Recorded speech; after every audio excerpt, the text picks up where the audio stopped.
Magick. Aleister Crowley. Published by Logos, 2017. Preliminary remarks.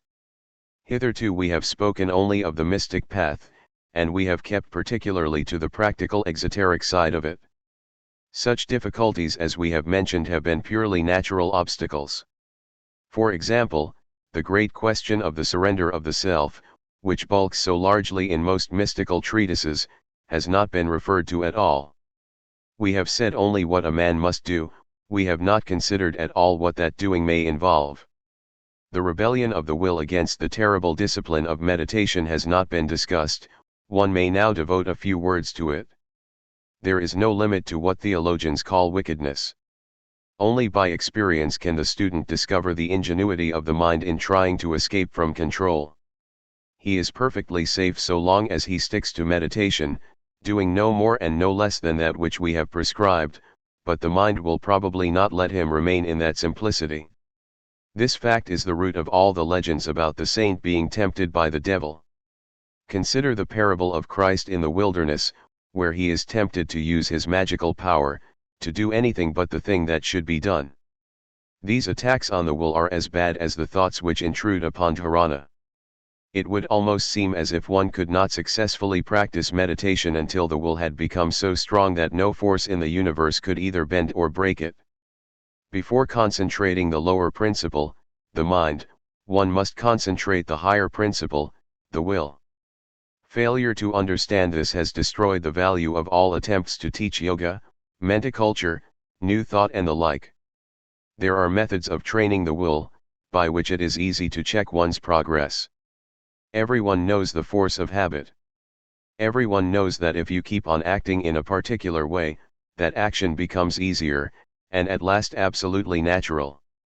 All religions have devised practices for this purpose.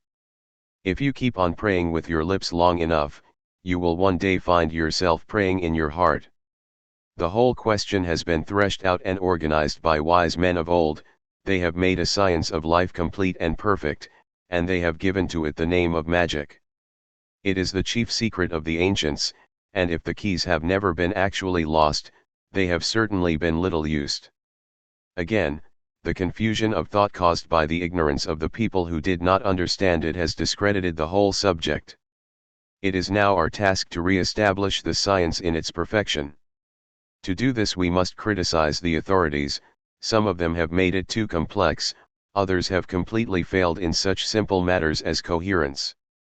Many of the writers are empirics, still more mere scribes, while by far the largest class of all is composed of stupid charlatans. We shall consider a simple form of magic, harmonized from many systems old and new, describing the various weapons of the magician and the furniture of his temple. We shall explain to what each really corresponds, and discuss the construction and the use of everything. The magician works in a temple, the universe, which is, be it remembered, conterminous with himself. In this temple a circle is drawn upon the floor for the limitation of his working. This circle is protected by divine names, the influences on which he relies to keep out hostile thoughts. Within the circle stands an altar, the solid basis on which he works, the foundation of all. Upon the altar are his wand, cup, sword, and pentacle, to represent his will, his understanding, his reason, and the lower parts of his being, respectively. On the altar, too, is a phial of oil, surrounded by a scourge, a dagger, and a chain, while above the altar hangs a lamp. The magician wears a crown, a single robe, and a layman, and he bears a book of conjurations and a bell. The oil consecrates everything that is touched with it, it is his aspiration, all acts performed in accordance with that are holy. The scourge tortures him, the dagger wounds him, the chain binds him. It is by virtue of these three that his aspiration remains pure, and is able to consecrate all other things. He wears a crown to affirm his lordship, his divinity, a robe to symbolize silence, and a layman to declare his work. The book of spells or conjurations is his magical record, his karma. In the east is the magic fire, in which all burns up at last. We will now consider each of these matters in detail. Chapter I. The Temple. The temple represents the external universe. The magician must take it as he finds it, so that it is of no particular shape, yet we find written, Liber 7, 6, 2. We made us a temple of stones in the shape of the universe, even as thou didst wear openly and I concealed. This shape is the vesica piscis, but it is only the greatest of the magicians who can thus fashion the temple. There may, however, be some choice of rooms. This refers to the power of the magician to reincarnate in a suitable body. Chapter 2. The Circle. The circle announces the nature of the great work. Though the magician has been limited in his choice of room, he is more or less able to choose what part of the room he will work in. He will consider convenience and possibility. His circle should not be too small and cramp his movements, it should not be so large that he has long distances to traverse. Once the circle is made and consecrated, the magician must not leave it, or even lean outside, lest he be destroyed by the hostile forces that are without. He chooses a circle rather than any other lineal figure for many reasons. Example: 1. He affirms thereby his identity with the infinite. 2. He affirms the equal balance of his working, since all points on the circumference are equidistant from the center. 3. He affirms the limitation implied by his devotion to the great work. He no longer wanders about aimlessly in the world. The center of this circle is the center of the Tau of 10 squares, which is in the midst, as shown in the illustration. The Tau and the circle together make one form of the rosy cross, the uniting of subject and object, which is the great work, and which is symbolized sometimes as this cross and circle, sometimes as the lingam yoni, sometimes as the ankh or crux ansata, sometimes by the spire and nave of a church or temple, and sometimes as a marriage feast, mystic marriage, spiritual marriage, chemical nuptials, and in 100 other ways.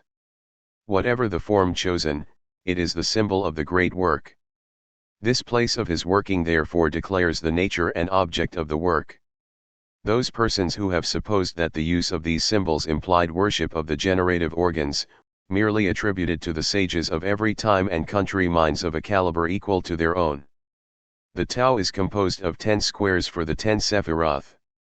About this Tau is inscribed a triangle, which is inscribed in the great circle, but of the triangle nothing is actually marked but the 3 corners, the areas defined by the cutting of the lines bounding this triangle.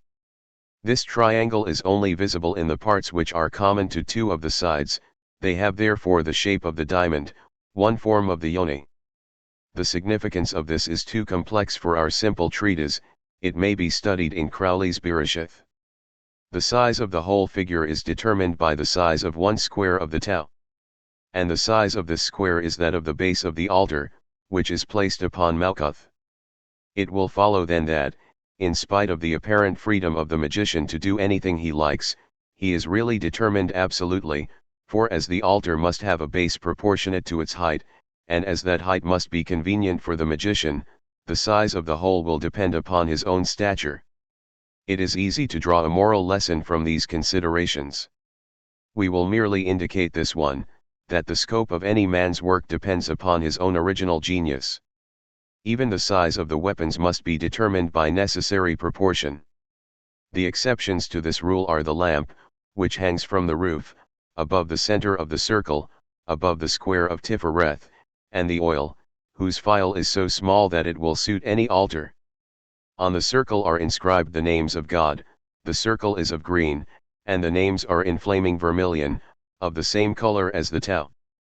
Without the circle are 9 pentagrams equidistant, in the center of each of which burns a small lamp. These are the fortresses upon the frontiers of the abyss. See the 11th Ether, Liber 418, Equinox v. They keep off those forces of darkness which might otherwise break in. The names of God form a further protection. The magician may consider what names he will use, but each name should in some way symbolize this work in its method and accomplishment. It is impossible here to enter into this subject fully. The discovery or construction of suitable names might occupy the most learned Kabbalist for many years. These 9 lamps were originally candles made of human fat, the fat of enemies slain by the magician. They thus served as warnings to any hostile force of what might be expected if it caused trouble. Today such candles are difficult to procure, and it is perhaps simpler to use beeswax. The honey has been taken by the magician, nothing is left of the toil of all those hosts of bees but the mere shell, the fuel of light. This beeswax is also used in the construction of the pantacle, and this forms a link between the two symbols. The pantacle is the food of the magus, and some of it he gives up in order to give light to that which is without. For these lights are only apparently hostile to intrusion, they serve to illuminate the circle and the names of God, and so to bring the first and outmost symbols of initiation within the view of the profane. These candles stand upon pentagrams, which symbolize Gebera, severity, and give protection, but also represent the microcosm, the four elements crowned by spirit, the will of man perfected in its aspiration to the higher. They are placed outside the circle to attract the hostile forces, to give them the first inkling of the great work, which they too must someday perform. Chapter 3. The Altar. The altar represents the solid basis of the work, the fixed will of the magician, and the law under which he works. Within this altar everything is kept, since everything is subject to law. Except the lamp.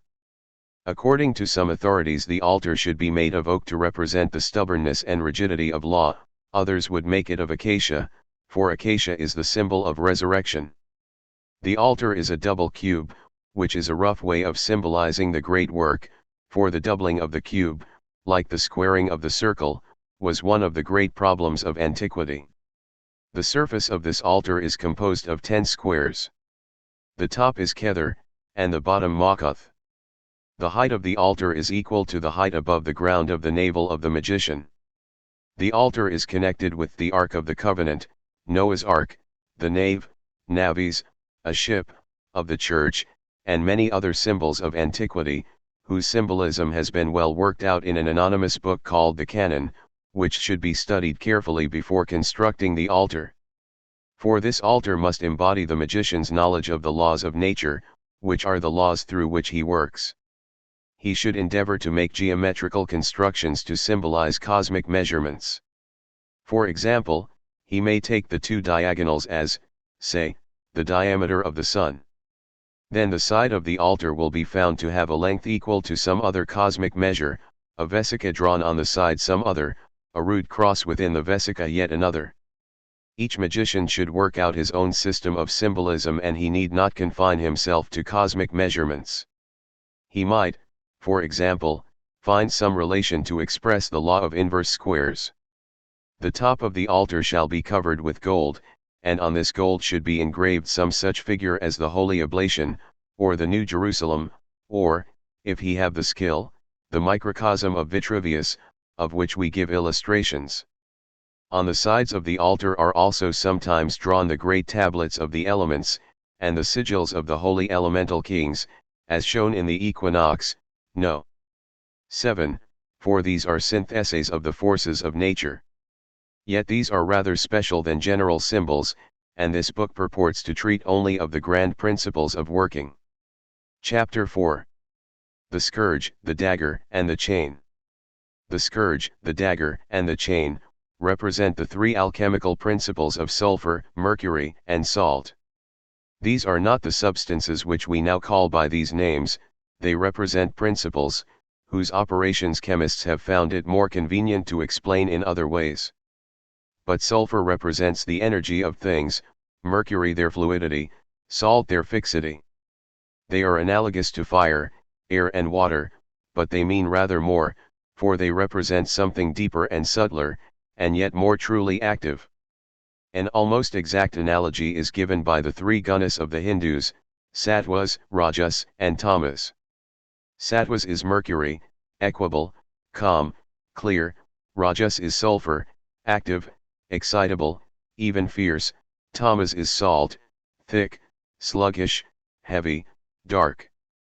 But Hindu philosophy is so occupied with the main idea that only the absolute is worth anything, that it tends to consider these gunas, even sattvas, as evil. This is a correct view, but only from above, and we prefer, if we are truly wise, to avoid this everlasting wail which characterizes the thought of the Indian peninsula, everything is sorrow, etc. Accepting their doctrine of the two phases of the Absolute, we must, if we are to be consistent, class the two phases together, either as good or as bad. If one is good and the other bad, we are back again in that duality, to avoid which we invented the Absolute. The Christian idea that sin was worthwhile because salvation was so much more worthwhile, that redemption is so splendid that innocence was well lost, is more satisfactory. St. Paul says, "Where sin abounded, there did grace much more abound. Then shall we do evil that good may come? God forbid." But, clearly, it is exactly what God himself did, or why did he create Satan with the germ of his fall in him? Instead of condemning the three qualities outright, we should consider them as parts of a sacrament. This particular aspect of the scourge, the dagger, and the chain, suggests the sacrament of penance. The scourge is sulphur, its application excites our sluggish natures, and it may further be used as an instrument of correction, to castigate rebellious volitions. It is applied to the nephesh, the animal soul, the natural desires. The dagger is mercury, it is used to calm too great heat, by the letting of blood, and it is this weapon which is plunged into the side or heart of the magician to fill the holy cup. Those faculties which come between the appetites and the reason are thus dealt with. The chain is salt, it serves to bind the wandering thoughts, and for this reason is placed about the neck of the magician, where doth is situated. These instruments also remind us of pain, death, and bondage. Students of the Gospel will recollect that in the martyrdom of Christ these three were used, the dagger being replaced by the nails. The scourge should be made with a handle of iron, the lash is composed of 9 strands of fine copper wire, in each of which are twisted small pieces of lead. Iron represents severity, copper love, and lead austerity. The dagger is made of steel inlaid with gold, and the hilt is also golden. The chain is made of soft iron. It has 333 links. It is now evident why these weapons are grouped around the phial of clear crystal in which is kept the holy oil. The scourge keeps the aspiration keen, the dagger expresses the determination to sacrifice all, and the chain restricts any wandering. We may now consider the holy oil itself. Chapter V. The holy oil.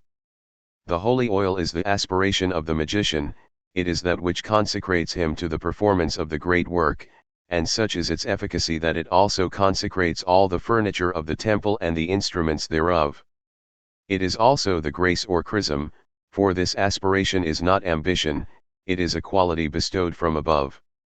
For this reason the magician will anoint first the top of his head before proceeding to consecrate the lower centers in their turn.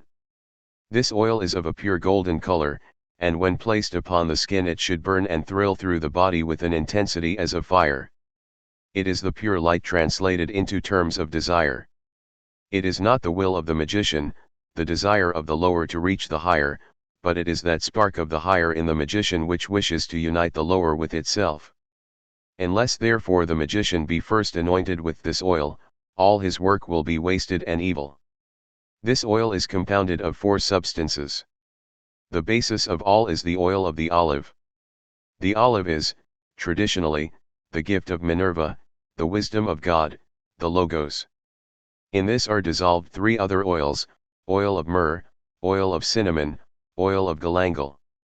The myrrh is attributed to Bina, the Great Mother, who is both the understanding of the magician and that sorrow and compassion which results from the contemplation of the universe.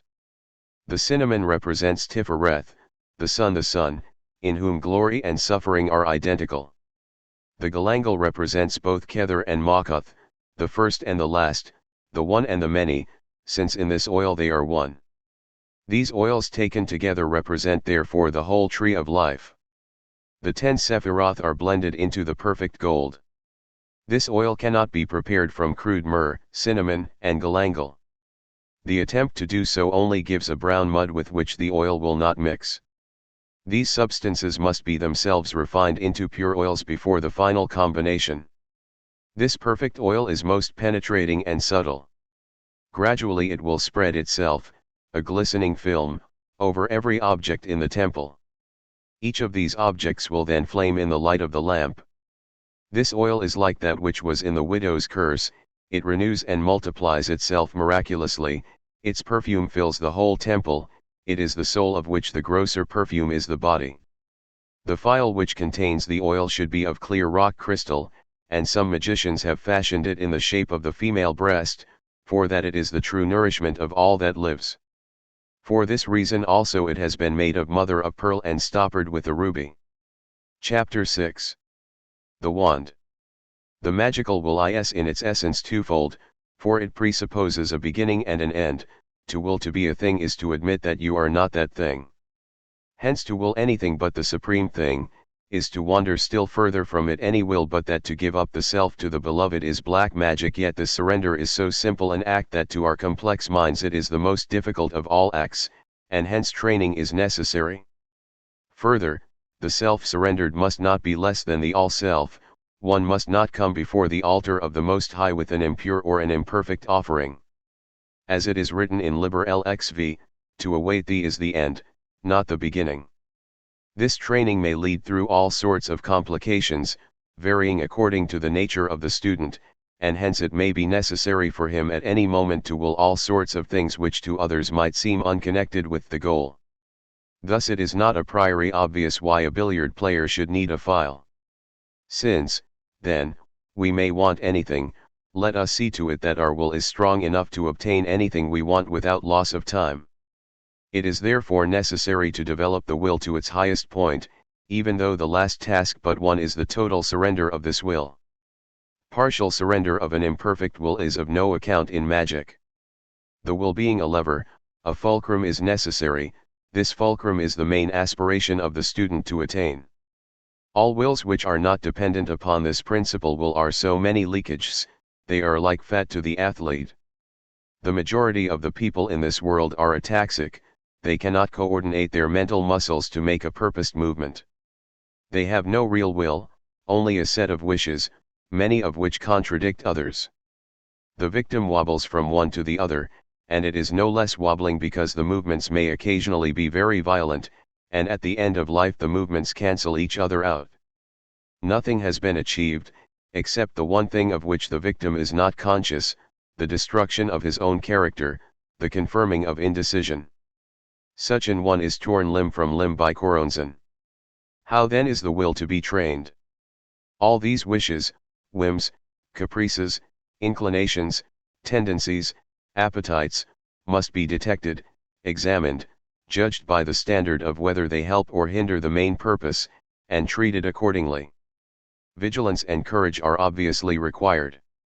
I was about to add self-denial, in deference to conventional speech, but how could I call that self-denial which is merely denial of those things which hamper the self?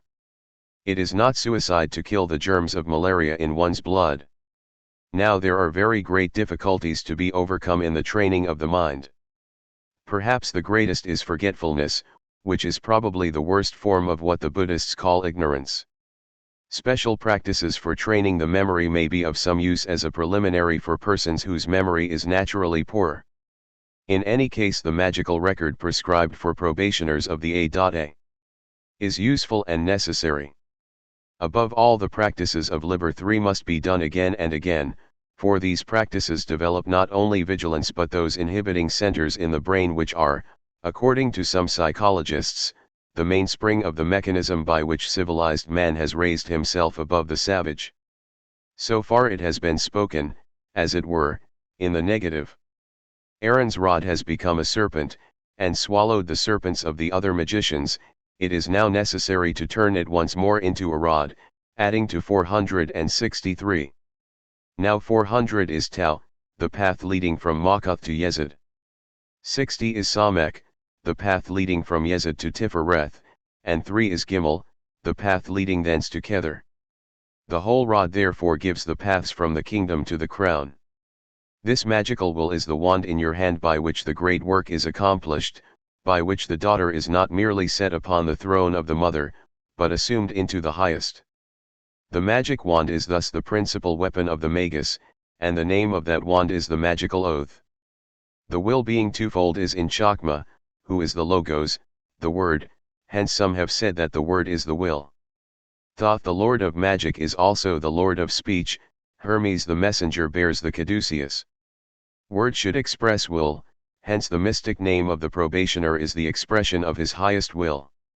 There are, of course, few probationers who understand themselves sufficiently to be able to formulate this will to themselves, and therefore at the end of their probation they choose a new name. It is convenient therefore for the student to express his will by taking magical oaths. Since such an oath is irrevocable, it should be well considered, and it is better not to take any oath permanently, because with increase of understanding may come a perception of the incompatibility of the lesser oath with the greater. This is indeed almost certain to occur, and it must be remembered that as the whole essence of the will is its one-pointedness, a dilemma of this sort is the worst in which the magus can find himself. Another great point in this consideration of magic vows is to keep them in their proper place. They must be taken for a clearly defined purpose, a clearly understood purpose, and they must never be allowed to go beyond it.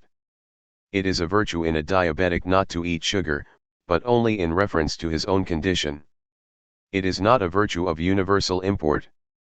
Elijah said on one occasion, "I do well to be angry, but such occasions are rare." Moreover, one man's meat is another man's poison. An oath of poverty might be very useful for a man who was unable intelligently to use his wealth for the single end proposed, to another it would be simply stripping himself of energy, causing him to waste his time over trifles. There is no power which cannot be pressed into the service of the magical will, it is only the temptation to value that power for itself which offends. One does not say, "Cut it down, why cumbereth it the ground?" Unless repeated prunings have convinced the gardener that the growth must always be a rank one. "If thine hand offend thee, cut it off," is the scream of a weakling. If one killed a dog the first time it misbehaved itself, not many would pass the stage of puppyhood. The best vow, and that of most universal application, is the vow of holy obedience, for not only does it lead to perfect freedom, but is a training in that surrender which is the last task. It has this great value, that it never gets rusty. If the superior to whom the vow is taken knows his business, he will quickly detect which things are really displeasing to his pupil, and familiarize him with them. Disobedience to the superior is a contest between these two wills in the inferior. The will expressed in his vow, which is the will linked to his highest will by the fact that he has taken it in order to develop that highest will, contends with the temporary will, which is based only on temporary considerations. The teacher should then seek gently and firmly to key up the pupil, little by little, until obedience follows command without reference to what that command may be, as Loyola wrote, "Perinda ac cadaver." No one has understood the magical will better than Loyola. In his system the individual was forgotten. The will of the general was instantly echoed by every member of the order, hence the Society of Jesus became the most formidable of the religious organizations of the world. That of the Old Man of the Mountains was perhaps the next best. The defect in Loyola's system is that the general was not God, and that owing to various other considerations he was not even necessarily the best man in the order. To become general of the order he must have willed to become general of the order, and because of this he could be nothing more. To return to the question of the development of the will. It is always something to pluck up the weeds, but the flower itself needs tending. Having crushed all volitions in ourselves, and if necessary in others, which we find opposing our real will, that will itself will grow naturally with greater freedom. But it is not only necessary to purify the temple itself and consecrate it, invocations must be made. Hence it is necessary to be constantly doing things of a positive, not merely of a negative nature, to affirm that will. Renunciation and sacrifice are necessary, but they are comparatively easy. There are 100 ways of missing, and only one of hitting. To avoid eating beef is easy, to eat nothing but pork is very difficult. Levi recommends that at times the magical will itself should be cut off, on the same principle as one can always work better after a complete change. Levi is doubtless right, but he must be understood as saying this for the hardness of men's hearts.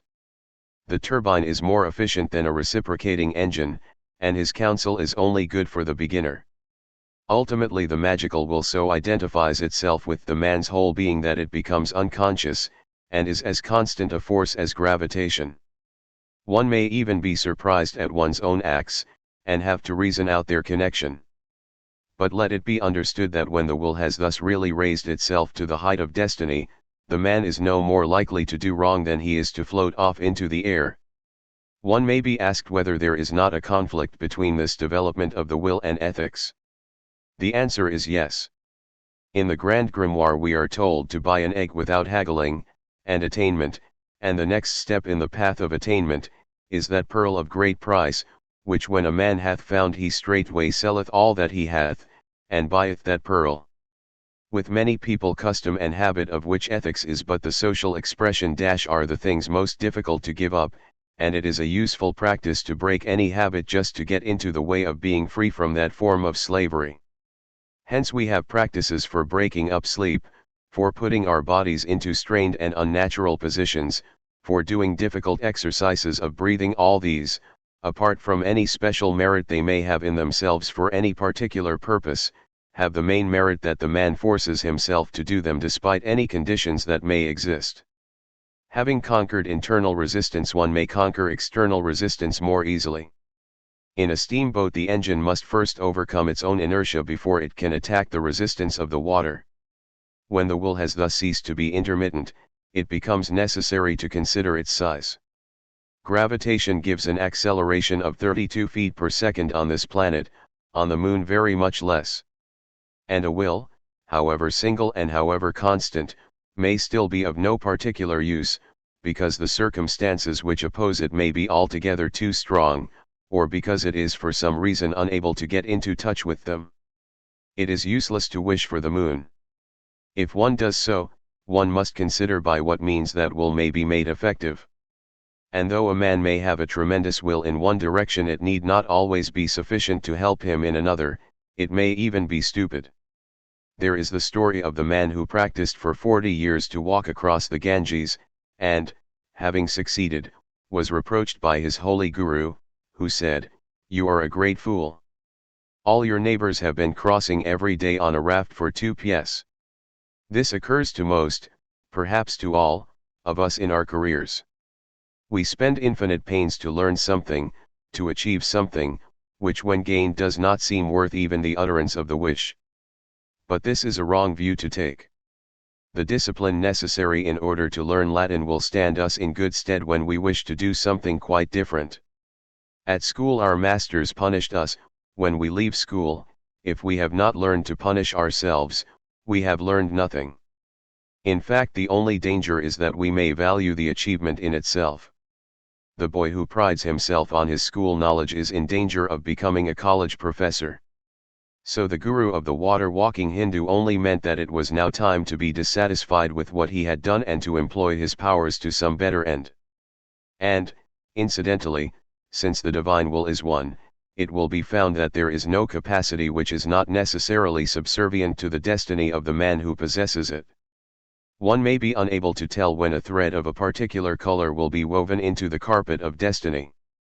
It is only when the carpet is finished and seen from a proper distance that the position of that particular strand is seen to be necessary. From this one is tempted to break a lance on that most ancient battlefield, free will and destiny. But even though every man is determined so that every action is merely the passive resultant of the sum total of the forces which have acted upon him from eternity, so that his own will is only the echo of the will of the universe, yet that consciousness of free will is valuable, and if he really understands it as being the partial and individual expression of that internal motion in a universe whose sum is rest, by so much will he feel that harmony, that totality.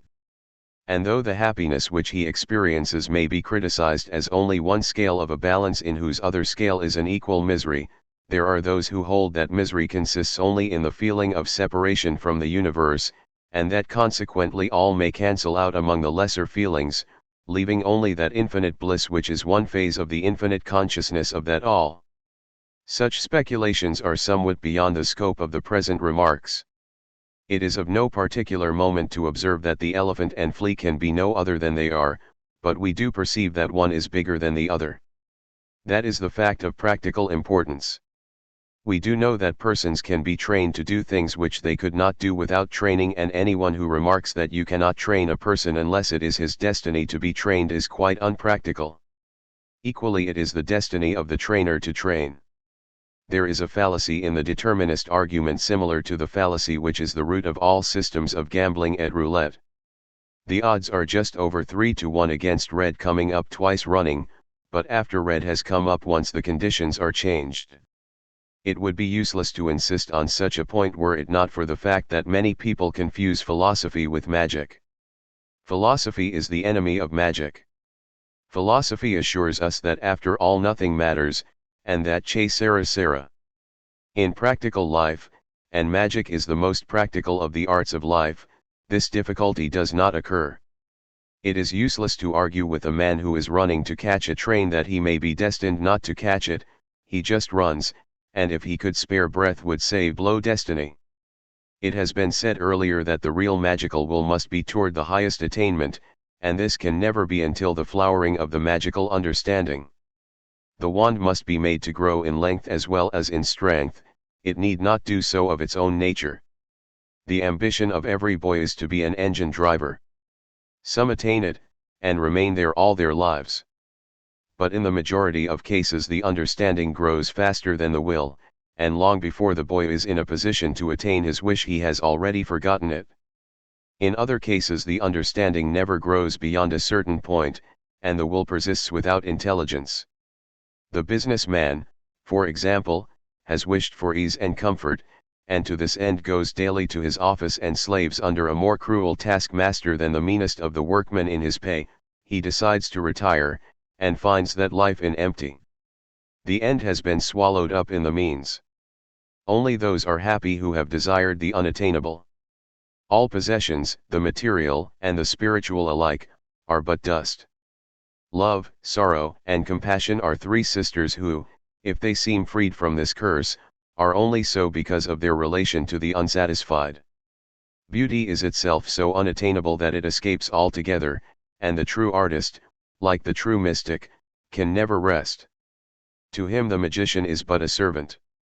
His wand is of infinite length, it is the creative Mahalingam. The difficulty with such an one is naturally that his wand being very thin in proportion to its length is liable to wobble. Very few artists are conscious of their real purpose, and in very many cases we have this infinite yearning supported by so frail a constitution that nothing is achieved. The magician must build all that he has into his pyramid, and if that pyramid is to touch the stars, how broad must be the base? There is no knowledge and no power which is useless to the magician. One might almost say there is no scrap of material in the whole universe with which he can dispense. His ultimate enemy is the great magician, the magician who created the whole illusion of the universe, and to meet him in battle, so that nothing is left either of him or of yourself, you must be exactly equal to him. At the same time let the magician never forget that every brick must tend to the summit of the pyramid, the sides must be perfectly smooth, there must be no false summits, even in the lowest layers. This is the practical and active form of that obligation of a master of the temple in which it is said, I will interpret every phenomenon as a particular dealing of God with my soul. In Liber CLXXV many practical devices for attaining this one-pointedness are given, and though the subject of that book is devotion to a particular deity, its instructions may be easily generalized to suit the development of any form of will. This will is then the active form of understanding. The master of the temple asks, on seeing a slug, what is the purpose of this message from the unseen? How shall I interpret this word of God Most High? The magus thinks, how shall I use the slug? And in this course he must persist. Though many things useless, so far as he can see, are sent to him, one day he will find the one thing he needs, while his understanding will appreciate the fact that none of those other things were useless. So with these early practices of renunciation it will now be clearly understood that they were but of temporary use. They were only of value as training. The adept will laugh over his early absurdities, the disproportions will have been harmonized, and the structure of his soul will be seen as perfectly organic, with no one thing out of its place. he will see himself as the positive tau with its 10 complete squares within the triangle of the negatives, and this figure will become 1, as soon as from the equilibrium of opposites he has attained to the identity of opposites.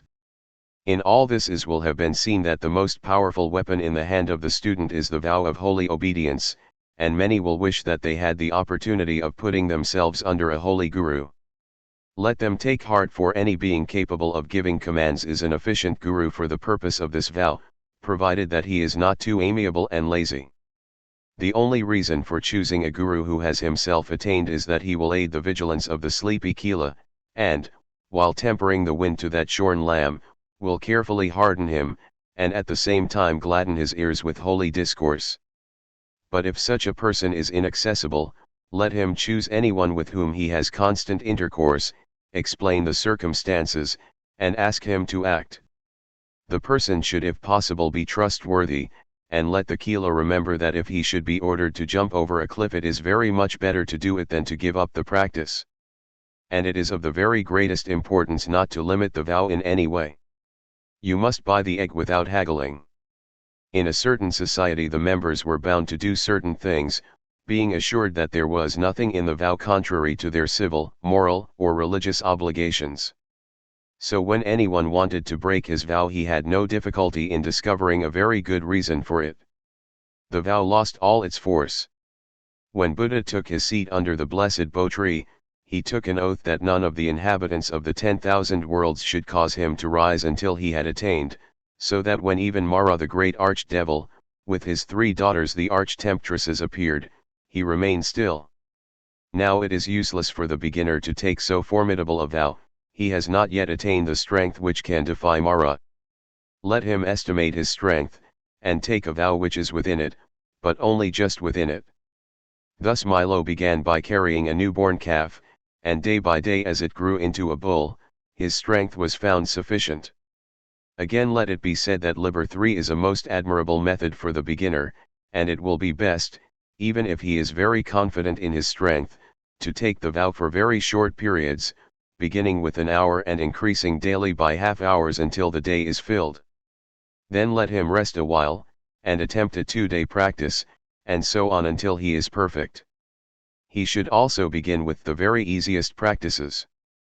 But the thing which he is sworn to avoid should not be a thing which normally he would do infrequently, because the strain on the memory which subserves his vigilance would be very great, and the practice become difficult.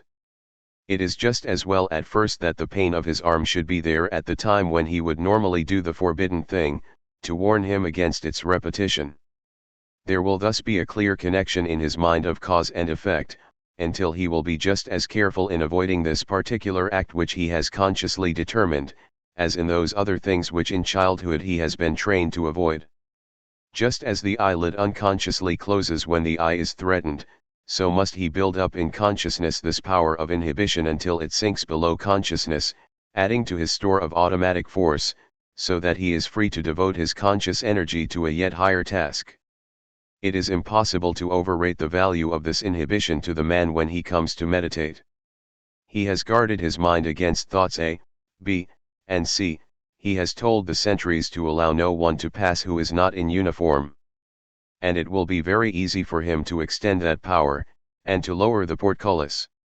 Let him remember, too, that there is a difference not only in the frequency of thoughts but in their intensity. The worst of all is of course the ego, which is almost omnipresent and almost irresistible, although so deeply seated that in normal thought one may not always be aware of it. Buddha, taking the bull by the horns, made this idea the first to be attacked. Each must decide for himself whether this is a wise course to pursue. But it certainly seems easier to strip off first the things which can easily be done without. The majority of people will find most trouble with the emotions, and thoughts which excite them. But it is both possible and necessary not merely to suppress the emotions, but to turn them into faithful servants.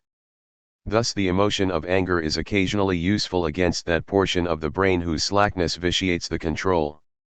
If there is one emotion which is never useful, it is pride, for this reason, that it is bound up entirely with the ego.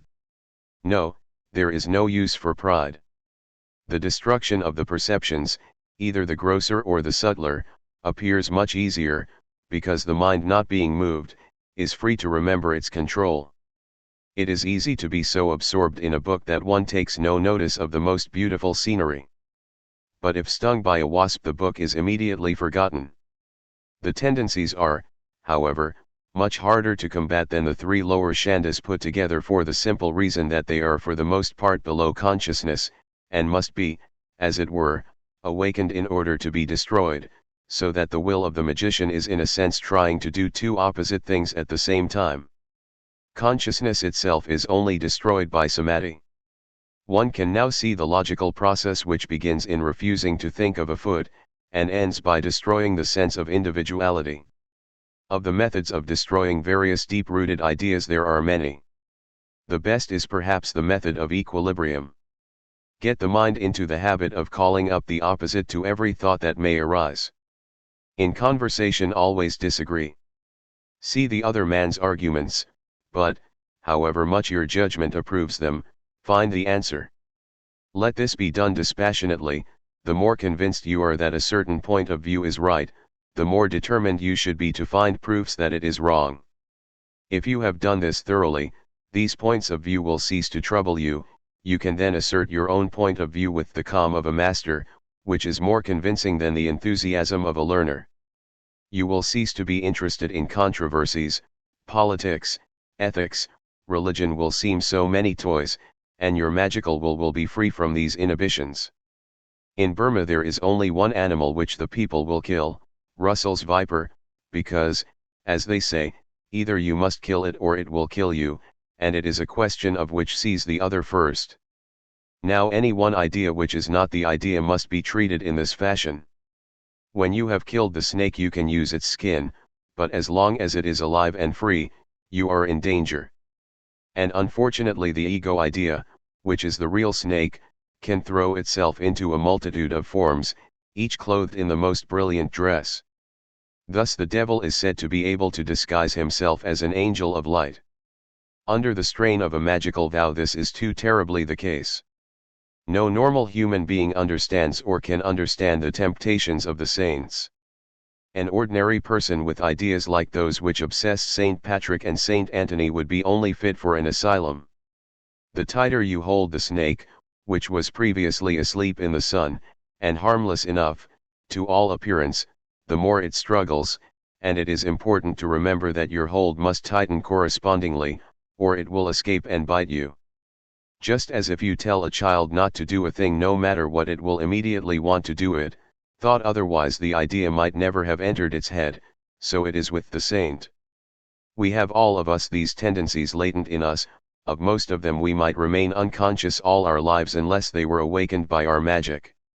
They lie in ambush. And everyone must be awakened, and everyone must be destroyed. Everyone who signs the oath of a probationer is stirring up a hornet's nest.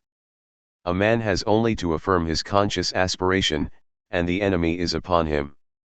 It seems hardly possible that anyone can ever pass through that terrible year of probation, and yet the aspirant is not bound to anything difficult. It almost seems as if he were not bound to anything at all, and yet experience teaches us that the effect is like plucking a man from his fireside into mid-Atlantic in a gale. The truth is, it may be, that the very simplicity of the task makes it difficult. The probationer must cling to his aspiration, affirm it again and again in desperation. He has, perhaps, almost lost sight of it, it has become meaningless to him, he repeats it mechanically as he is tossed from wave to wave. But if he can stick to it he will come through.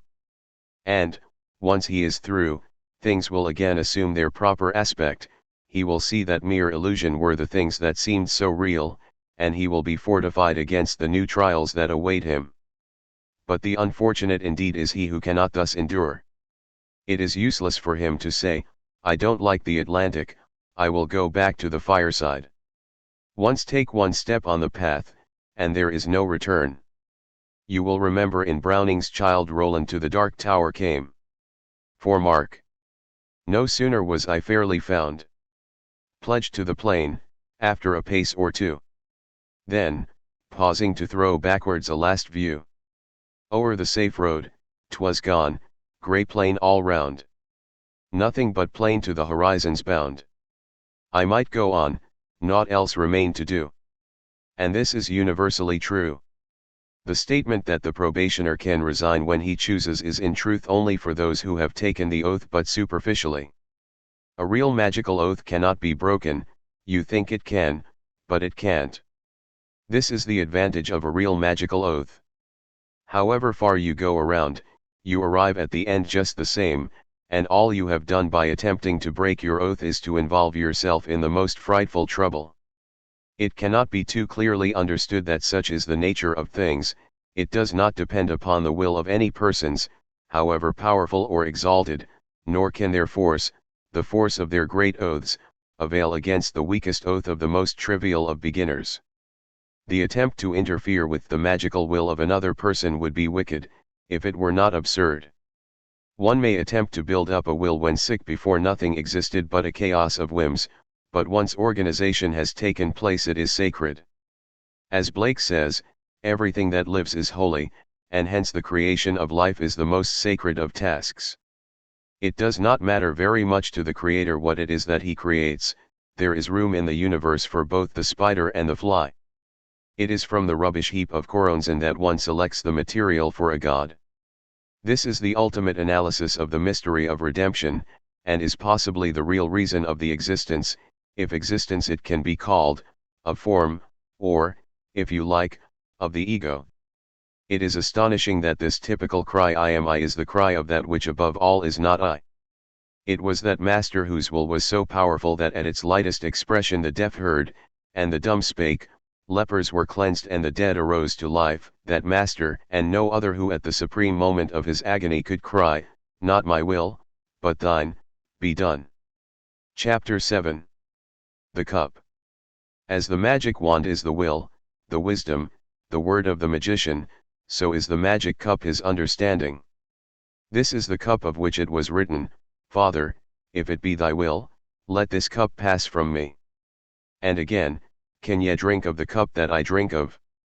And it is also the cup in the hand of Our Lady Babylon, and the cup of the sacrament. This cup is full of bitterness, and of blood, and of intoxication. The understanding of the magus is his link with the invisible, on the passive side. His will errs actively by opposing itself to the universal will. His understanding errs passively when it receives influence from that which is not the ultimate truth. In the beginning the cup of the student is almost empty, and even such truth as he receives may leak away, and be lost. They say that the Venetians made glasses which changed color if poison was put into them. Of such a glass must the student make his cup. Very little experience on the mystic path will show him that of all the impressions he receives none is true. Either they are false in themselves, or they are wrongly interpreted in his mind. There is one truth, and only one. All other thoughts are false. And as he advances in the knowledge of his mind he will come to understand that its whole structure is so faulty that it is quite incapable, even in its most exalted moods, of truth. He will recognize that any thought merely establishes a relation between the ego and the non-ego. Kant has shown that even the laws of nature are but the conditions of thought. And as the current of thought is the blood of the mind, it is said that the magic cup is filled with the blood of the saints. All thought must be offered up as a sacrifice. The cup can hardly be described as a weapon. It is round like the pentacle, not straight like the wand and the dagger. Reception, not projection, is its nature. So that which is round is to him a symbol of the influence from the higher. This circle symbolizes the infinite, as every cross or tower represents the finite. That which is foursquare shows the finite fixed into itself, for this reason the altar is foursquare. It is the solid basis from which all the operation proceeds. One form of the magical cup has a sphere beneath the bowl, and is supported upon a conical base. This cup, crescent, sphere, cone, represents the three principles of the moon, the sun, and fire, the three principles which, according to the Hindus, have course in the body. The Hebrew letters corresponding to these principles are Gimel, Resh, and Shin, and the word formed by them means a flower and also expelled, cast forth. This is the cup of purification, as Zoroaster says. So therefore first the priest who governeth the works of fire must sprinkle with the lustral water of the loud resounding sea. It is the sea that purifies the world. And the great sea is in the Kabbalah a name of Bina, understanding. It is by the understanding of the Magus that his work is purified.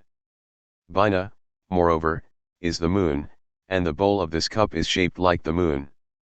This moon is the path of Gimel through which the influence from the crown descends upon the son of Tifereth. And this is based upon the pyramid of fire which symbolizes the aspiration of the student. In Hindu symbolism the Amrita or dew of immortality drips constantly upon a man, but is burnt up by the gross fire of his appetites. Yogis attempt to catch and so preserve this dew by turning back the tongue in the mouth. Concerning the water in this cup, it may be said that just as the wand should be perfectly rigid, the ideal solid, so should the water be the ideal fluid. The wand is erect, and must extend to infinity. The surface of the water is flat, and must extend to infinity. One is the line, the other the plane. But as the wand is weak without breadth, so is the water false without depth. The understanding of the Magus must include all things, and that understanding must be infinitely profound. H. G. Wells has said that every word of which a man is ignorant represents an idea of which he is ignorant. And it is impossible perfectly to understand all things unless all things be first known. Understanding is the structuralization of knowledge. All impressions are disconnected, as the babe of the abyss is so terribly aware, and the master of the temple must sit for 106 seasons in the city of the pyramids because this coordination is a tremendous task. There is nothing particularly occult in this doctrine concerning knowledge and understanding. A looking glass receives all impressions but coordinates none. The savage has none but the most simple associations of ideas. Even the ordinary civilized man goes very little further. All advance in thought is made by collecting the greatest possible number of facts, classifying them, and grouping them. The philologist, though perhaps he only speaks one language, has a much higher type of mind than the linguist who speaks 20. This tree of thought is exactly paralleled by the tree of nervous structure. Very many people go about nowadays who are exceedingly well informed, but who have not the slightest idea of the meaning of the facts they know. They have not developed the necessary higher part of the brain. Induction is impossible to them. This capacity for storing away facts is compatible with actual imbecility. Some imbeciles have been able to store their memories with more knowledge than perhaps any sane man could hope to acquire. This is the great fault of modern education. A child is stuffed with facts, and no attempt is made to explain their connection and bearing. The result is that even the facts themselves are soon forgotten. Any first-rate mind is insulted and irritated by such treatment, and any first-rate memory is in danger of being spoilt by it. No two ideas have any real meaning until they are harmonized in a third, and the operation is only perfect when these ideas are contradictory. This is the essence of the Hegelian logic. The magic cup, as was shown above, is also the flower. It is the lotus which opens to the sun, and which collects the dew. This lotus is in the hand of Isis the Great Mother. It is a symbol similar to the cup in the hand of Our Lady Babylon. There are also the lotuses in the human body, according to the Hindu system of physiology referred to in the chapter on Dharana. There is the lotus of 3 petals in the sacrum, in which the Kundalini lies asleep. This lotus is the receptacle of reproductive force. There is also the 6-petaled lotus opposite the navel which receives the forces which nourish the body. There is also a lotus in the solar plexus which receives the nervous forces. The 6-petaled lotus in the heart corresponds to Tifereth, and receives those vital forces which are connected with the blood. The 16-petaled lotus opposite the larynx receives the nourishment needed by the breath. The 2-petaled lotus of the pineal gland receives the nourishment needed by thought, while above the junction of the cranial structures is that sublime lotus, of 1,001 petals, which receives the influence from on high, and in which, in the adept, the awakened Kundalini takes her pleasure with the Lord of all. All these lotuses are figured by the magic cup. In man they are but partly opened, or only open to their natural nourishment. In fact, it is better to think of them as closed, as secreting that nourishment, which, because of the lack of sun, turns to poison. The magic cup must have no lid, yet it must be kept veiled most carefully at all times, except when invocation of the highest is being made. This cup must also be hidden from the profane. The wand must be kept secret lest the profane, fearing it, should succeed in breaking it, the cup lest, wishing to touch it, they should defile it. Yet the sprinkling of its water not only purifies the temple, but blesseth them that are without, freely must it be poured. But let no one know your real purpose, and let no one know the secret of your strength. Remember Samson. Remember Guy Fawkes. Of the methods of increasing understanding, those of the Holy Kabbalah are perhaps the best, provided that the intellect is thoroughly awake to their absurdity, and never allows itself to be convinced. Further meditation of certain sorts is useful, not the strict meditation which endeavors to still the mind, but such a meditation as Samasathi. On the exoteric side, if necessary, the mind should be trained by the study of any well-developed science, such as chemistry, or mathematics. The idea of organization is the first step, that of interpretation the second. The master of the temple, whose grade corresponds to Bina, is sworn to interpret every phenomenon as a particular dealing of God with his soul. But even the beginner may attempt this practice with advantage. Either a fact fits in or it does not. If it does not, harmony is broken, and as the universal harmony cannot be broken, the discord must be in the mind of the student, thus showing that he is not in tune with that universal choir. Let him then puzzle out first the great facts, then the little, until one summer, when he is bald and lethargic after lunch, he understands and appreciates the existence of flies. This lack of understanding with which we all begin is so terrible, so pitiful. In this world there is so much cruelty, so much waste, so much stupidity. The contemplation of the universe must be at first almost pure anguish. It is this fact which is responsible for most of the speculations of philosophy. Medieval philosophers went hopelessly astray because their theology necessitated the reference of all things to the standard of men's welfare. They even became stupid. Bernardin de Saint-Pierre, was it not, said that the goodness of God was such that wherever men had built a great city, he had placed a river to assist them in conveying merchandise. But the truth is that in no way can we imagine the universe as devised. If horses were made for men to ride, were not men made for worms to eat? And so we find once more that the ego idea must be ruthlessly rooted out before understanding can be attained. There is an apparent contradiction between this attitude and that of the master of the temple. What can possibly be more selfish than this interpretation of everything as the dealing of God with the soul? But it is God who is all and not any part, and every dealing must thus be an expansion of the soul, a destruction of its separateness. Every ray of the sun expands the flower. The surface of the water in the magic cup is infinite, there is no point different from any other point. This shall regenerate the world, the little world my sister. These are the words of Nude, Our Lady of the Stars, of whom Bina is but the troubled reflection. Thus, ultimately, as the wand is a binding and a limitation, so is the cup an expansion into the infinite. And this is the danger of the cup, it must necessarily be open to all, and yet if anything is put into it which is out of proportion, unbalanced, or impure, it takes hurt. And here again we find difficulty with our thoughts. The grossness and stupidity of simple impressions cloud the waters, emotions trouble it, perceptions are still far from the perfect purity of truth, they cause reflections, while the tendencies alter the refractive index, and break up the light. Even consciousness itself is that which distinguishes between the lower and the higher, the waters which are below the firmament from the waters which are above the firmament, that appalling stage in the great curse of creation. Since at the best this water is but a reflection, how tremendously important it becomes that it should be still. If the cup is shaken, the light will be broken up. Therefore the cup is placed upon the altar, which is foursquare, will multiplied by will, the confirmation of the will in the magical oath, its fixation in law. It is easy to see when water is muddy, and easy to get rid of the mud, but there are many impurities which defy everything but distillation, and even some which must be fractionated unto 70 times 7.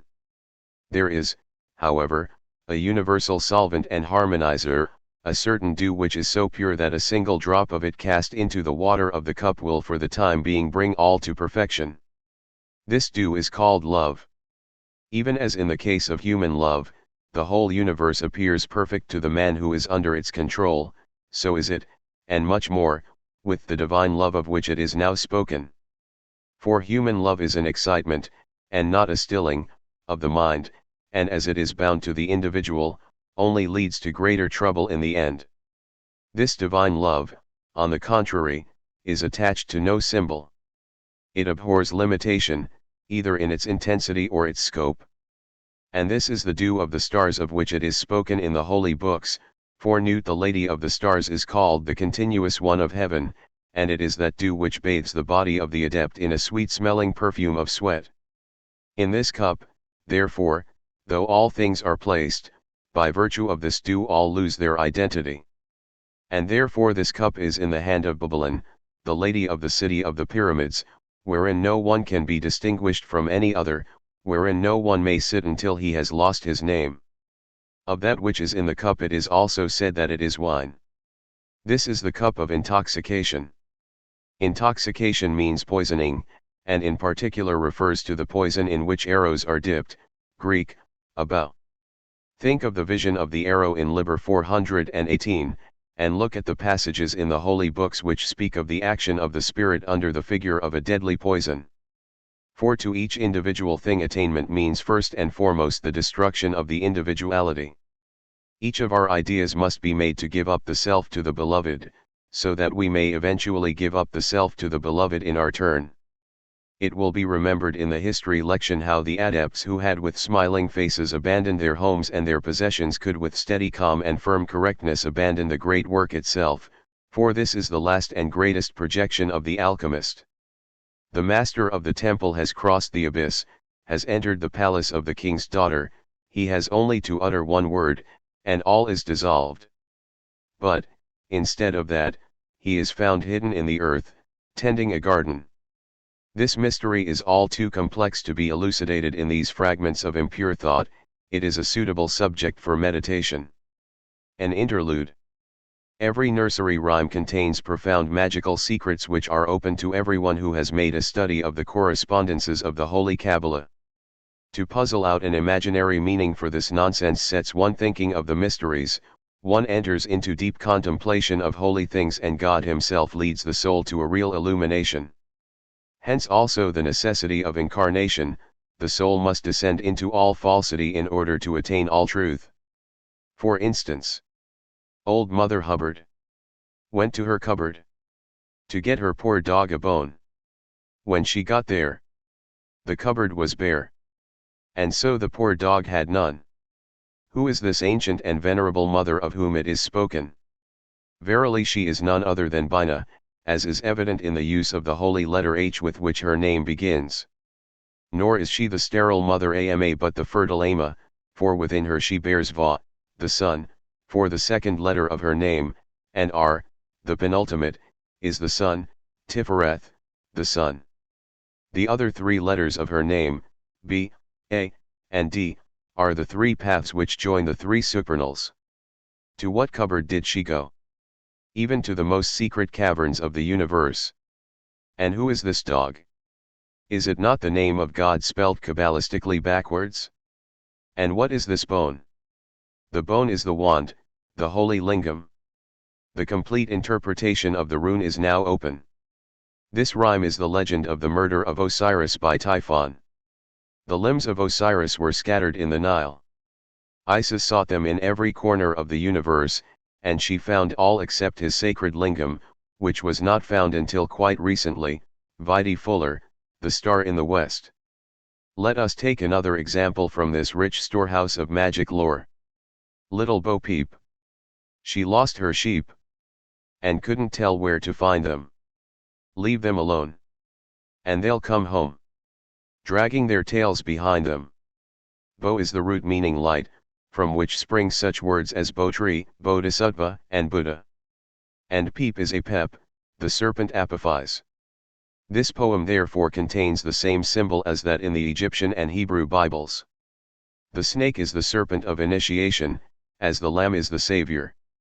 This ancient one, the wisdom of eternity, sits in its old anguish awaiting the Redeemer.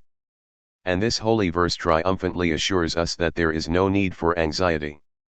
The Saviors will come one after the other, at their own good pleasure, and as they may be needed, and drag their tails, that is to say those who follow out their holy commandment, to the ultimate goal. Again we read. Little Miss Muffet sat on a tuffet, eating of curds and whey. Up came a big spider, and sat down beside her, and frightened Miss Muffet away. Little Miss Muffet unquestionably represents Maka, for she is unmarried.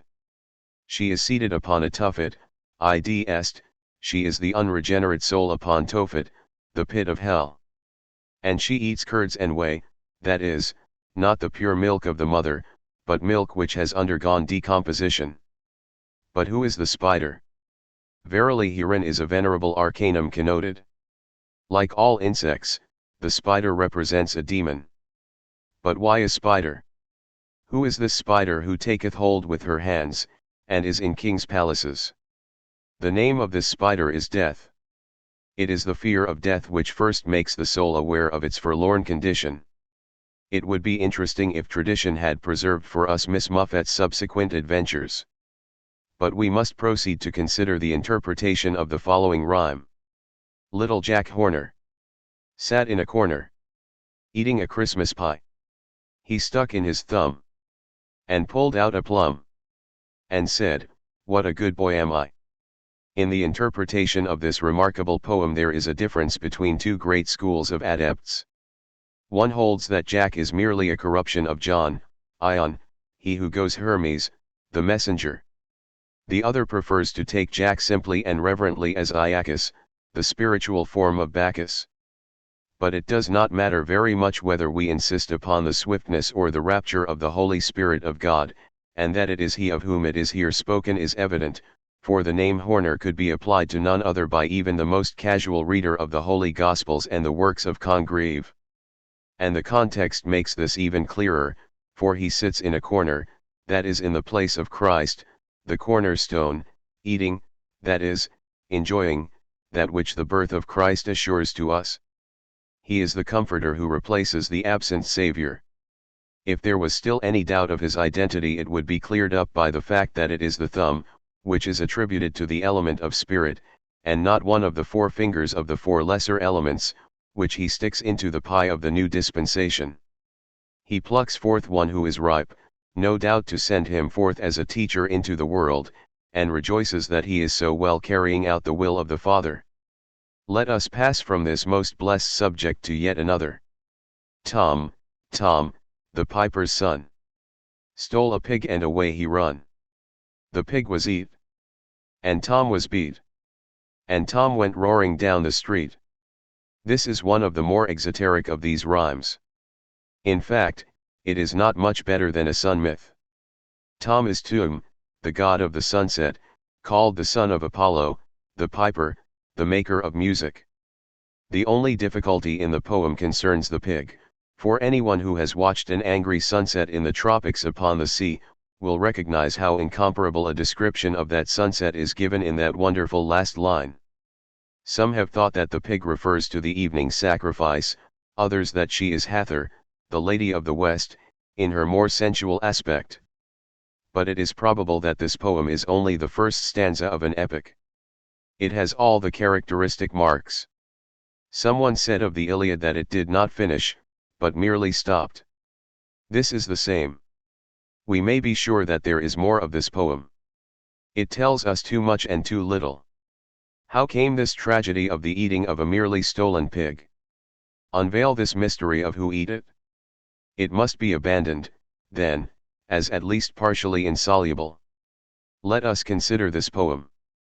Hickory, dickory, dock. The mouse ran up the clock. The clock struck 1. And the mouse ran down. Hickory, dickory, Doc.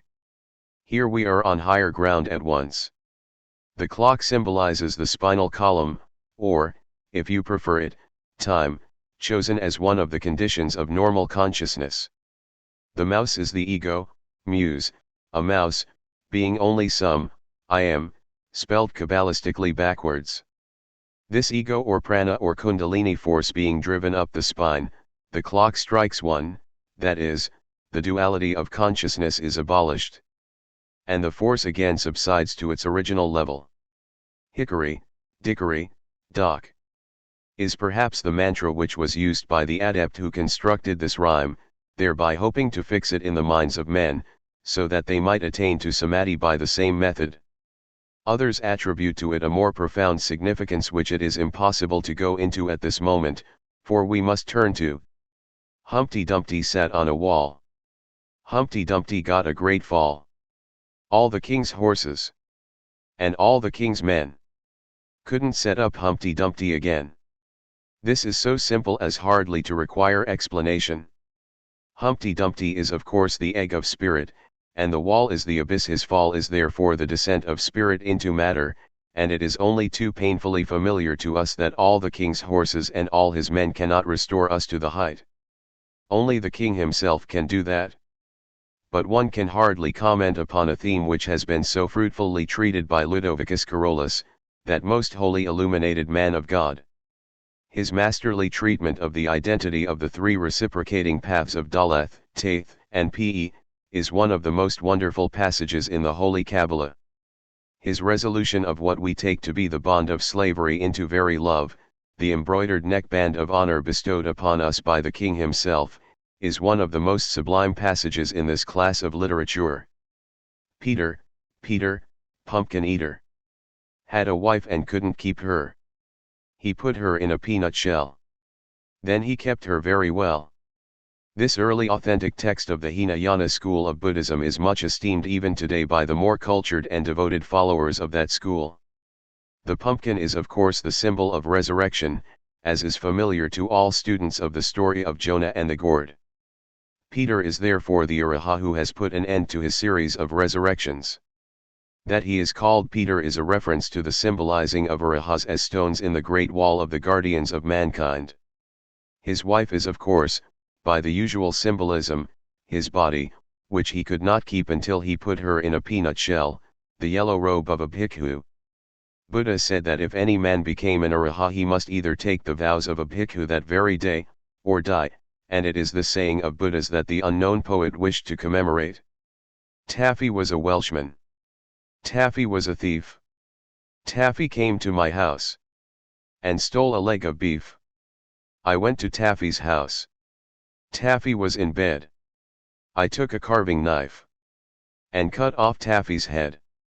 Taffy is merely short for Taphthatharoth, the spirit of Mercury and the god of Welshmen or thieves. My house is of course equivalent to my magic circle. Note that Beth, the letter of Mercury, and the Magus, means a house. The beef is a symbol of the bull, Apis the Redeemer.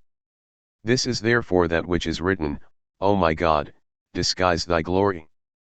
Come as a thief, and let us steal away the sacraments. In the following verse we find that Taffy is in bed, owing to the operation of the sacrament. The great task of the alchemist has been accomplished, the mercury is fixed. One can then take the holy dagger, and separate the caput mortuum from the elixir. Some alchemists believe that the beef represents that dense physical substance which is imbibed by mercury for his fixation, but here as always we should prefer the more spiritual interpretation. By baby bunting. Daddy's gone a-hunting. He's gone to get a rabbit skin to wrap my baby bunting in. This is mystical charge to the newborn soul to keep still, to remain steadfast in meditation, for, in by, Beth is the letter of thought, Yod that of the hermit. It tells the soul that the Father of all will clothe him about with his own majestical silence. For is not the rabbit he who lay low and said nuffin? Pat a cake, baker's man. Bake me a cake as fast as you can. Pat it and prick it and mark it with P. Bake it in the oven for baby and me. This rhyme is usually accompanied, even today in the nursery, with a ceremonial clapping of hands, the symbol of samadhi. Compare what is said on this subject in our comment on the famous Advent passage in Thessalonians. The cake is of course the bread of the sacrament, and it would ill become Frater P to comment upon the third line, though it may be remarked that even among the Catholics the wafer has always been marked with a phallus or cross. Chapter 8. The Sword. The word of the Lord is quick and powerful, and sharper than a two-edged sword. As the wand is chakma, the will, the father, and the cup the understanding, the mother, bina, so the magic sword is the reason, the sun, the six sephiroth of the Ruach, and we shall see that the pantacle corresponds to Makuth, the daughter. The magic sword is the analytical faculty, directed against any demon it attacks his complexity. Only the simple can withstand the sword. As we are below the abyss, this weapon is then entirely destructive, it divides Satan against Satan.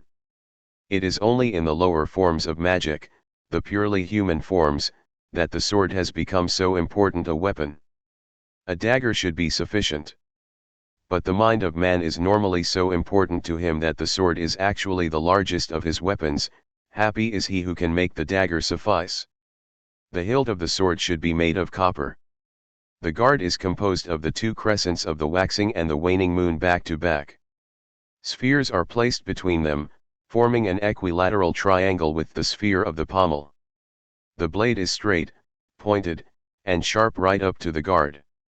It is made of steel, to equilibrate with the hilt, for steel is the metal of Mars, as copper is of Venus.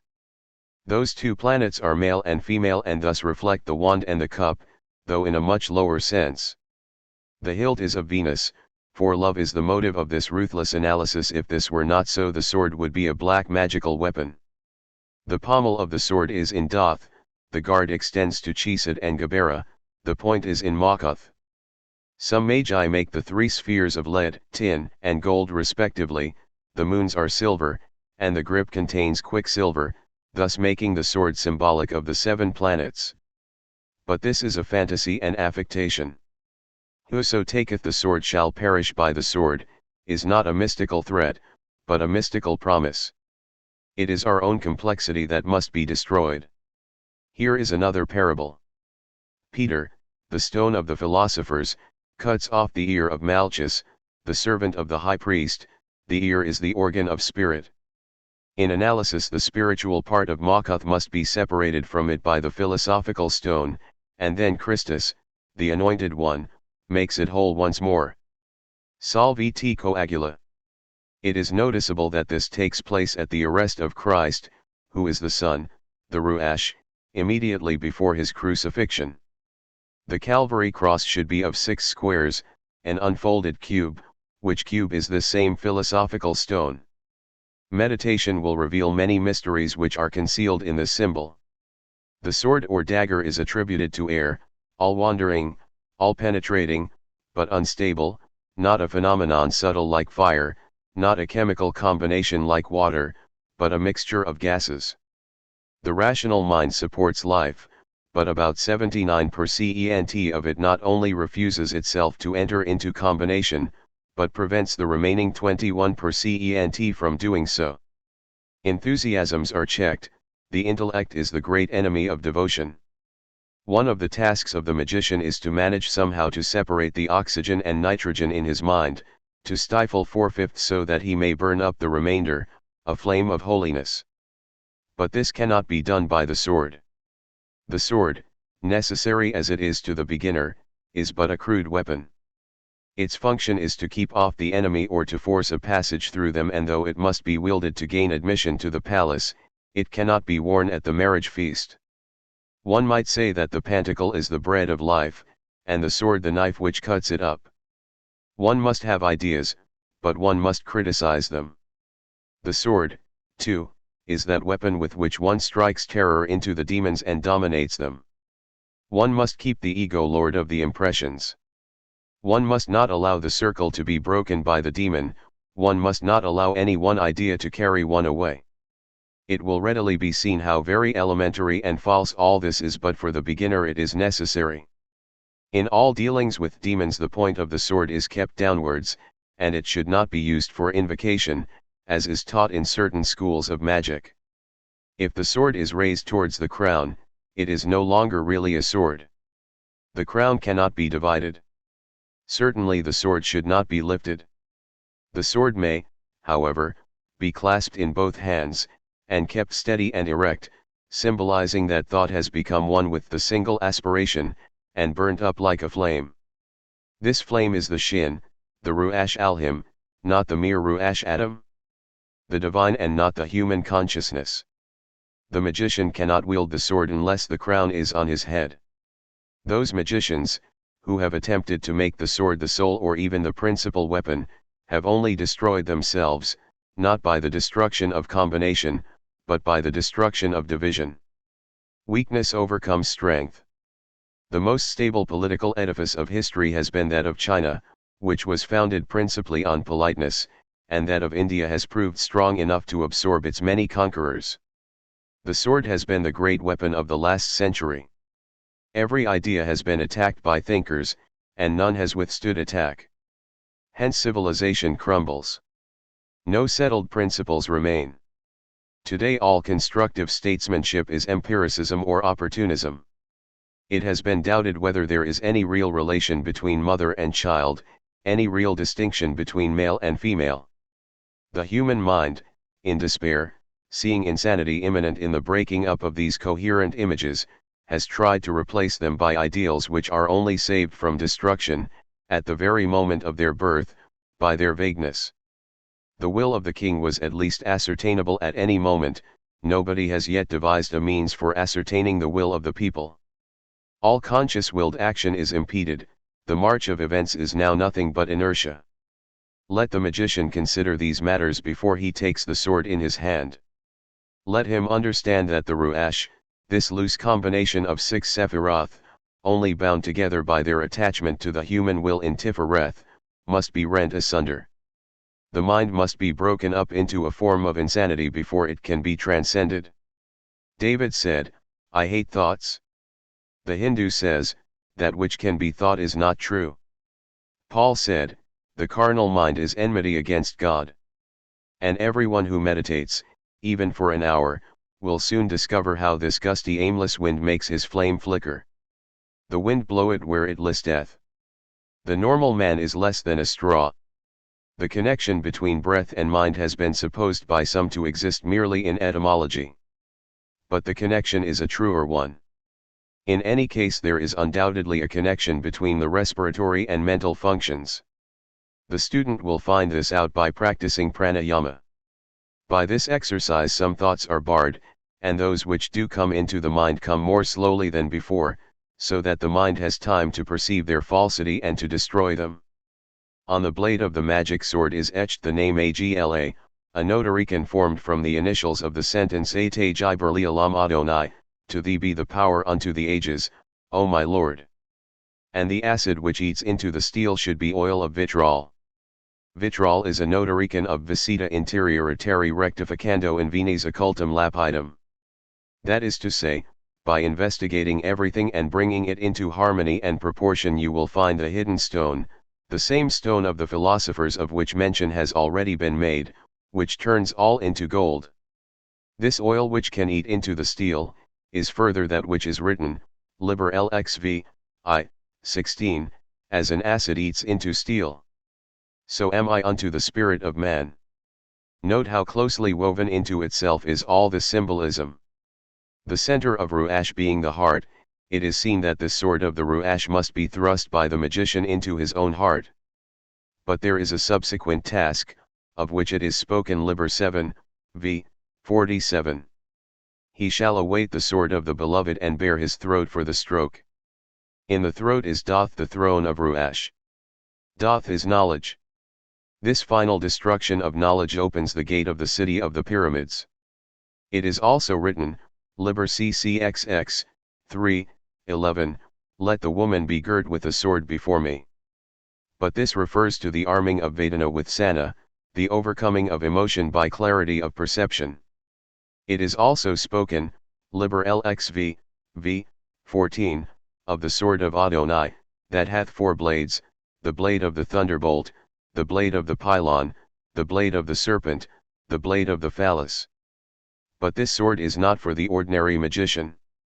For this is the sword flaming every way that keeps Eden, and in this sword the wand and the cup are concealed, so that although the being of the magician is blasted by the thunderbolt, and poisoned by the serpent, at the same time the organs whose union is the supreme sacrament are left in him.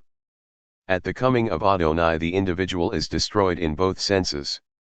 He is shattered into 1,000 pieces, yet at the same time united with the simple. Of this it is also spoken by St. Paul in his epistle to the church in Thessalonica, "For the Lord shall descend from heaven, with a shout, with the voice of the archangel, and with the trump of God, and the dead in Christ shall rise first. Then we which are alive and remain shall be caught up together with them into the clouds to meet the Lord in the air, and so shall we be forever with the Lord." The stupid interpretation of this verse as prophetic of a second advent need not concern us. Every word of it is, however, worthy of profound consideration.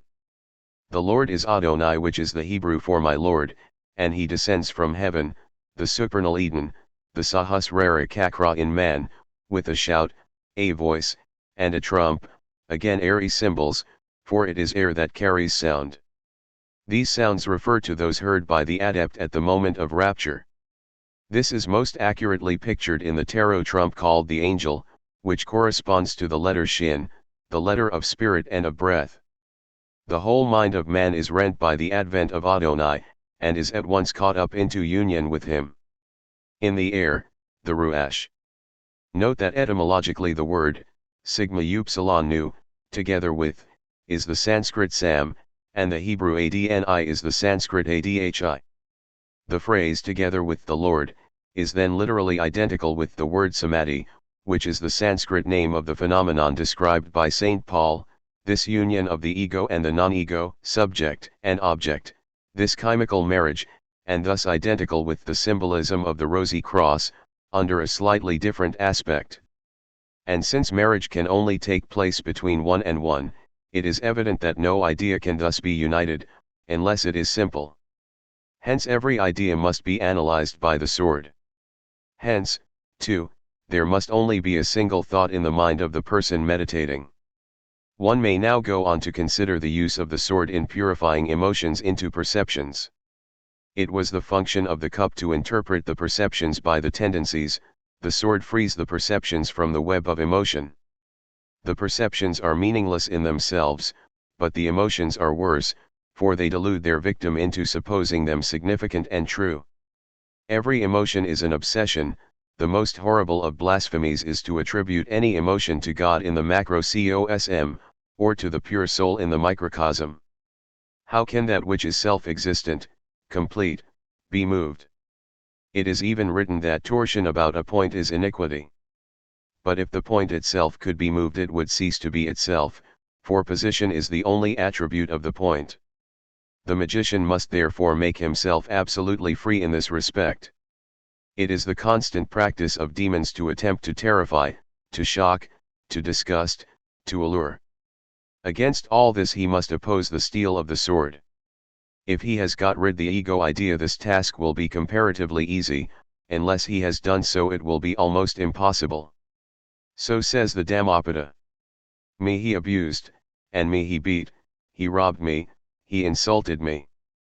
In whom such thoughts find harborage, hatred will never cease to be. And this hatred is the thought which inhibits the love whose apotheosis is samadhi. But it is too much to expect of the young magician to practice attachment to the distasteful. Let him first become indifferent. Let him endeavor to see facts, as simply as he would see them if they were historical. Let him avoid the imaginative interpretation of any facts. Let him not put himself in the place of the people of whom the facts are related, or if he does so, let it be done only for the purpose of comprehension. Sympathy. No one has properly considered the question as to the amount and quality of the light afforded by candles made by waxed Christians. Who has any idea which joint of the ordinary missionary is preferred by epicures? It is only a matter of conjecture that Catholics are better eating than Presbyterians. Yet these points and their kind are the only ones which have any importance at the time when the events occur. Nero did not consider what unborn posterity might think of him. It is difficult to credit cannibals with the calculation that the recital of their exploits will induce pious old ladies to replenish their larder. Very few people have ever seen a bullfight. One set of people goes for excitement, another set for the perverse excitement which real or simulated horror affords. Very few people know that blood freshly spilled in the sunlight is perhaps the most beautiful color that is to be found in nature. It is a notorious fact that it is practically impossible to get a reliable description of what occurs at a spiritualistic séance. The emotions cloud the vision. Only in the absolute calm of the laboratory, where the observer is perfectly indifferent to what may happen, only concerned to observe exactly what that happening is, to measure and to weigh it by means of instruments incapable of emotion, can one even begin to hope for a truthful record of events. Even the common physical bases of emotion, the senses of pleasure and pain, lead the observer infallibly to err. This though they be not sufficiently excited to disturb his mind. Plunge one hand into a basin of hot water, the other into a basin of cold water, then both together into a basin of tepid water, the one hand will say hot, the other cold. Even in instruments themselves, their physical qualities, such as expansion and contraction, which may be called, in a way, the roots of pleasure and pain, cause error. Make a thermometer, and the glass is so excited by the necessary fusion that year by year, for 30 years afterwards or more, the height of the mercury will continue to alter. How much more then with so plastic a matter as the mind? There is no emotion which does not leave a mark on the mind, and all marks are bad marks. Hope and fear are only opposite phases of a single emotion, both are incompatible with the purity of the soul. With the passions of man the case is somewhat different, as they are functions of his own will. They need to be disciplined, not to be suppressed. But emotion is impressed from without. It is an invasion of the circle. As the Dhammapada says, an ill-thatched house is open to the mercy of the rain and wind. So passion hath the power to break into an unreflecting mind. A well-thatched house is proof against the fury of the rain and wind. So passion hath no power to break into a rightly ordered mind. Let then the student practice observation of those things which normally would cause him emotion, and let him, having written a careful description of what he sees, check it by the aid of some person familiar with such sights. Surgical operations and dancing girls are fruitful fields for the beginner. In reading emotional books such as are inflicted on children, let him always endeavor to see the event from the standpoint opposite to that of the author. Yet let him not emulate the partially emancipated child who complained of a picture of the Colosseum that there was one poor little lion who hadn't got any Christian, except in the first instance. Adverse criticism is the first step, the second must go further. Having sympathized sufficiently with both the lions and the Christians, let him open his eyes to that which his sympathy had masked hitherto, that the picture is abominably conceived, abominably composed, abominably drawn, and abominably colored, as it is pretty sure to be. Let him further study those masters, in science or in art, who have observed with minds untinctured by emotion. Let him learn to detect idealizations, to criticize and correct them. Let him understand the falsehood of Raphael, of Watteau, of Leighton, of Bouguereau. Let him appreciate the truthfulness of John, of Rembrandt, of Titian, of O'Connor. Similar studies in literature and philosophy will lead to similar results. But do not let him neglect the analysis of his own emotions, for until these are overcome he will be incapable of judging others. This analysis may be carried out in various ways. One is the materialistic way. For example, if oppressed by nightmare, let him explain, this nightmare is a cerebral congestion. The strict way of doing this by meditation is Mahasatipatthana, but it should be aided in every moment of life by endeavoring to estimate occurrences at their true value. Their relativity in particular must be carefully considered. Your toothache does not hurt anyone outside a very small circle. Floods in China mean to you nothing but a paragraph in the newspaper. The destruction of the world itself would have no significance in Sirius. One can hardly imagine even that the astronomers of Sirius could perceive so trifling a disturbance. Now, considering that Sirius itself is only, as far as you know, but one, and one of the least important, of the ideas in your mind, why should that mind be disturbed by your toothache? It is not possible to labor this point without tautology, for it is a very simple one, but it should be emphasized, for it is a very simple one. Wa. Wa. Wa. Wa. Wa. In the question of ethics it again becomes vital, for to many people it seems impossible to consider the merits of any act without dragging in a number of subjects which have no real connection with it. The Bible has been mistranslated by perfectly competent scholars because they had to consider the current theology. The most glaring example is the Song of Solomon, a typical piece of Oriental eroticism. But since to admit that it was this would never do for a canonical book, they had to pretend that it was symbolical. They tried to refine away the grossness of the expressions, but even their hardihood proved unequal to the task. This form of dishonesty reaches its climax in the expurgating of the classics. The Bible is the Word of God, written by holy men, as they were inspired by the Holy Ghost. But we will cut out those passages which we think unsuitable. Shakespeare is our greatest poet, but, of course, he is very dreadful. No one can surpass the lyrics of Shelley, but we must pretend that he was not an atheist. Some translators could not bear that the heathen Chinese should use the word Shang-Ti, and pretended that it did not mean God. Others, compelled to admit that it did mean God, explained that the use of the term showed that God had not left himself without a witness even in this most idolatrous of nations. They had been mysteriously compelled to use it, not knowing what it meant. All this because of their emotional belief that they were better than the Chinese. The most dazzling example of this is shown in the history of the study of Buddhism. The early scholars simply could not understand that the Buddhist canon denies the soul, regards the ego as a delusion caused by a special faculty of the diseased mind, could not understand that the goal of the Buddhist, Nibbana, was in any way different from their own goal, heaven, in spite of the perfect plainness of the language in such dialogues as those between the Urahanagasena and King Milinda, and their attempts to square the text with their preconceptions will always stand as one of the great follies of the wise. Again, it is almost impossible for the well-mannered Christian to realize that Jesus Christ ate with his fingers. The temperance advocate makes believe that the wine at the marriage feast of Cana was non-alcoholic. It is a sort of mad syllogism. Nobody whom I respect does this. I respect so and so. Therefore, so and so did not do this.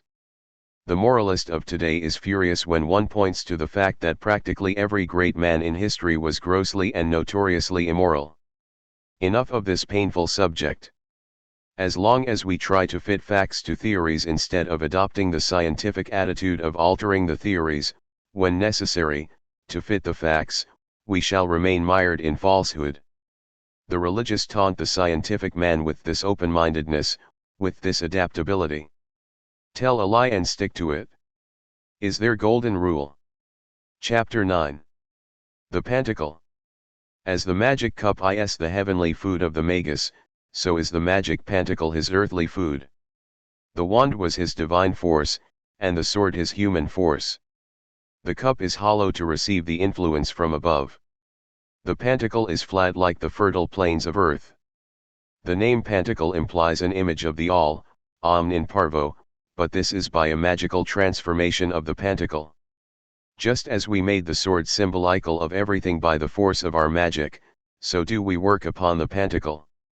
That which is merely a piece of common bread shall be the body of God.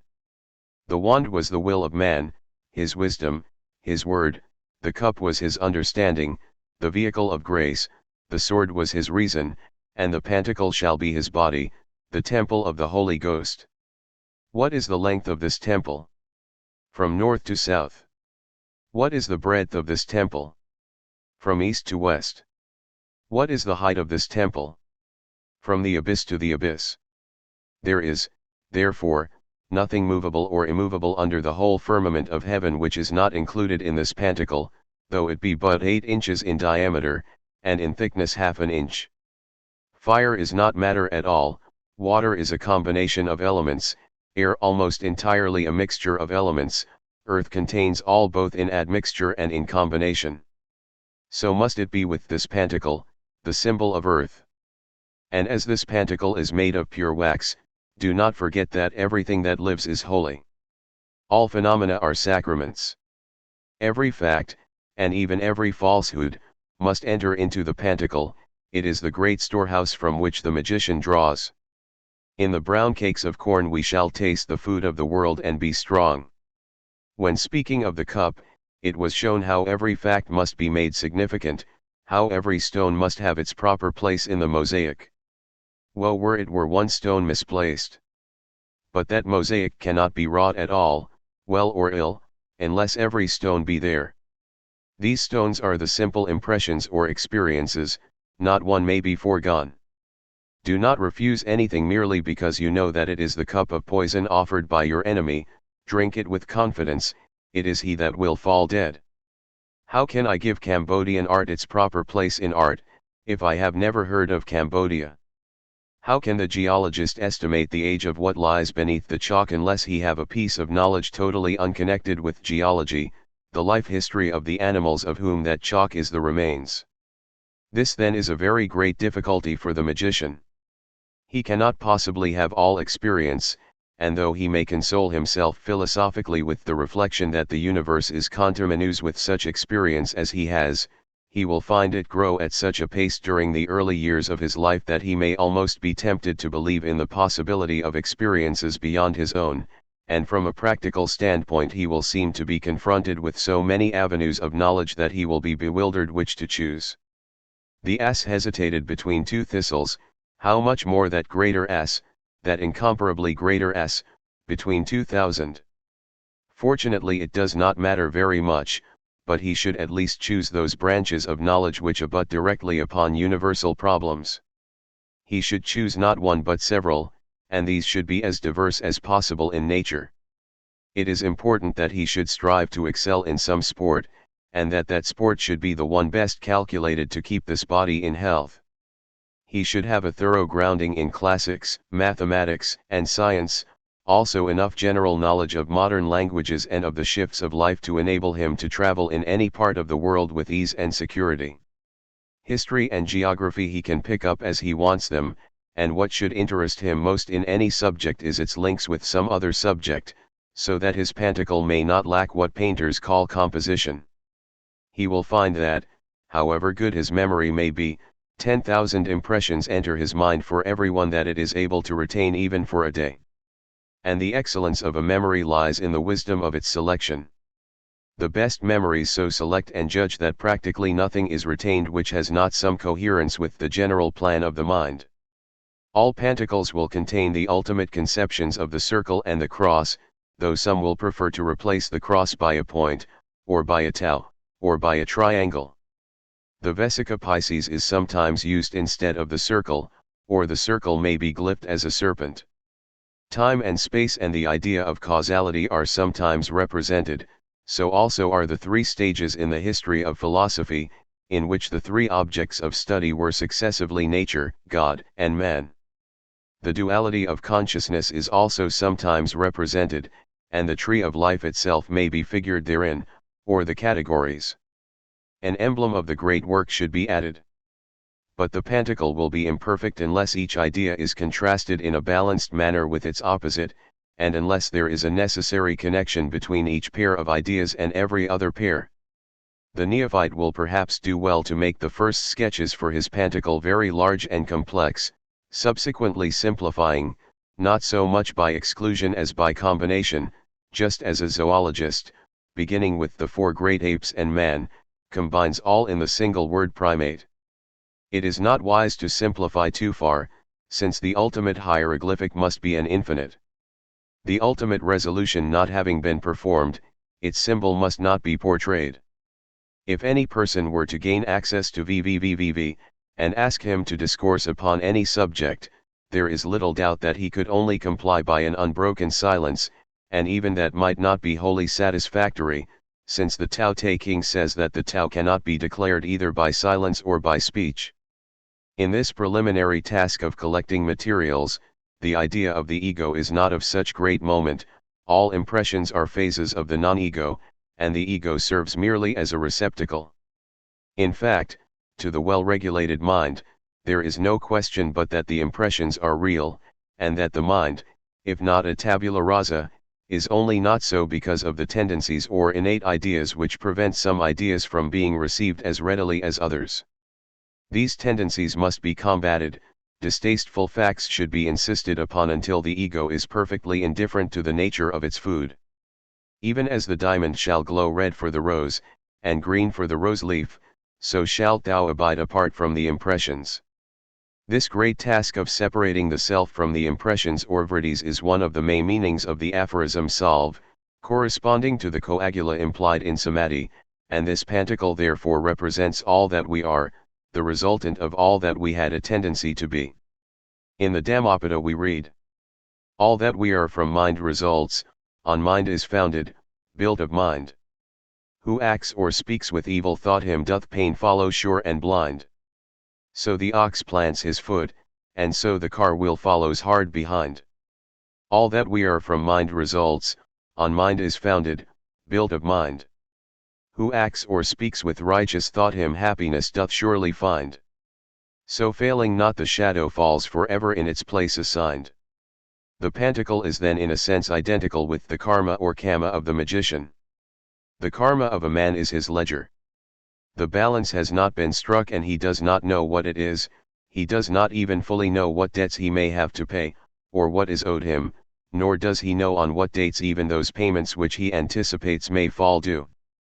A business conducted on such lines would be in a terrible mess, and we find in fact that man is in just such a mess. While he is working day and night at some unimportant detail of his affairs, some giant force may be advancing petit clodo to overtake him. Many of the entries in this ledger are for the ordinary man necessarily illegible. The method of reading them is given in that important instruction of the A.A. Called this harb, liberkmziath. Now consider that this karma is all that a man has or is.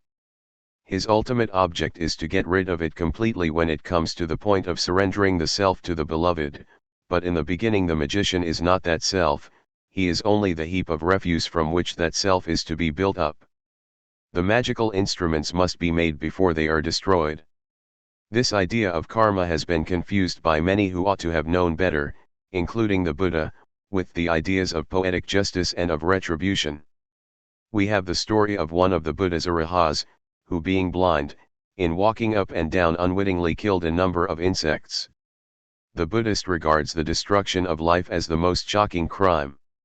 His brother arahats inquired as to how this was, and Buddha spun them a long yarn as to how, in a previous incarnation, he had maliciously deprived a woman of her sight. This is only a fairy tale, a bogey to frighten the children, and probably the worst way of influencing the young yet devised by human stupidity. Karma does not work in this way at all. In any case, moral fables have to be very carefully constructed, or they may prove dangerous to those who use them. You will remember Bunyan's Passion and Patience. Naughty Passion played with all his toys and broke them, good little Patience put them carefully aside. Bunyan forgets to mention that by the time Passion had broken all his toys, he had outgrown them. Karma does not act in this tit-for-tat way. An eye for an eye is a sort of savage justice, and the idea of justice in our human sense is quite foreign to the constitution of the universe. Karma is the law of cause and effect. There is no proportion in its operations. Once an accident occurs, it is impossible to say what may happen, and the universe is a stupendous accident. We go out to tea 1,000 times without mishap, and the 1,001st time we meet someone who changes radically the course of our lives forever. There is a sort of sense in which every impression that is made upon our minds is the resultant of all the forces of the past. No incident is so trifling that it has not in some way shaped one's disposition. But there is none of this crude retribution about it. One may kill 100,000 lice in one brief hour at the foot of the Baltoro Glacier, as Frater P. once did. It would be stupid to suppose, as the theosophist inclines to suppose, that this action involves one in the doom of being killed by a louse 100,000 times. This ledger of karma is kept separate from the petty cash account, and in respect of bulk this petty cash account is very much bigger than the ledger. If we eat too much salmon we get indigestion and perhaps nightmare. It is silly to suppose that a time will come when a salmon will eat us, and find us disagree. On the other hand, we are always being terribly punished for actions that are not faults at all. Even our virtues rouse insulted nature to revenge. Karma only grows by what it feeds on, and if karma is to be properly brought up, it requires a very careful diet. With the majority of people, their actions cancel each other out. No sooner is effort made than it is counterbalanced by idleness. Eros gives place to anteros. Not one man in 1,000 makes even an apparent escape from the commonplace of animal life. Birth is sorrow. Life is sorrow. Sorrowful are old age, disease, and death. But resurrection is the greatest misery of all. Oh, what misery! Birth incessantly. As Buddha said, one goes on from day to day with a little of this and a little of that, a few kind thoughts and a few unkind thoughts, nothing really gets done. Body and mind are changed beyond recall by nightfall. But what meaning has any of this change? How few there are who can look back through the years and say that they have made advance in any definite direction. And in how few is that change, such as it is, a variable with intelligence and conscious volition. The dead weight of the original conditions under which we were born has counted for far more than all our striving. The unconscious forces are incomparably greater than those of which we have any knowledge. This is the solidity of our pantacle, the karma of our earth that whirls us willy-nilly around her axis at the rate of 1,000 miles an hour. And 1,000 is Aleph, a capital Aleph, the microcosm of all wandering air, the fool of the Taro, the aimlessness and fatality of things. It is very difficult then in any way to fashion this heavy pantacle. We can engrave characters upon it with the dagger, but they will scarcely come to more than did the statue of Ozymandias, King of Kings, in the midst of the unending desert. We cut a figure on the ice, it is effaced in a morning by the tracks of other skaters, nor did that figure do more than scratch the surface of the ice, and the ice itself must melt before the sun. Indeed, the magician may despair when he comes to make the pantacle. Everyone has the material, one man's pretty well as good as his brother's, but for that pantacle to be in any way fashioned to a willed end, or even to an intelligible end, or even to a known end, hoc opus, hic labor est. It is indeed the toil of ascending from Avernus, and escaping to the upper air.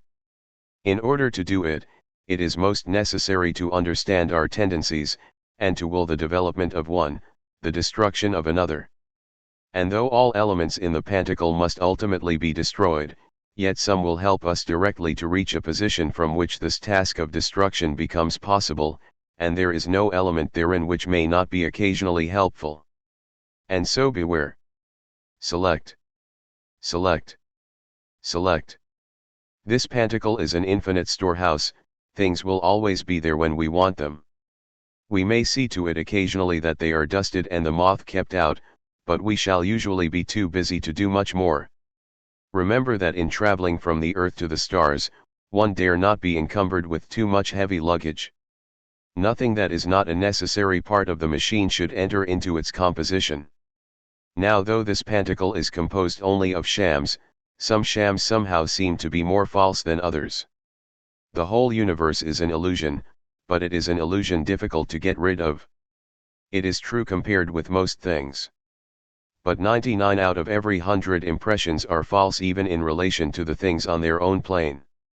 Such distinctions must be graven deeply upon the surface of the pantacle by the holy dagger.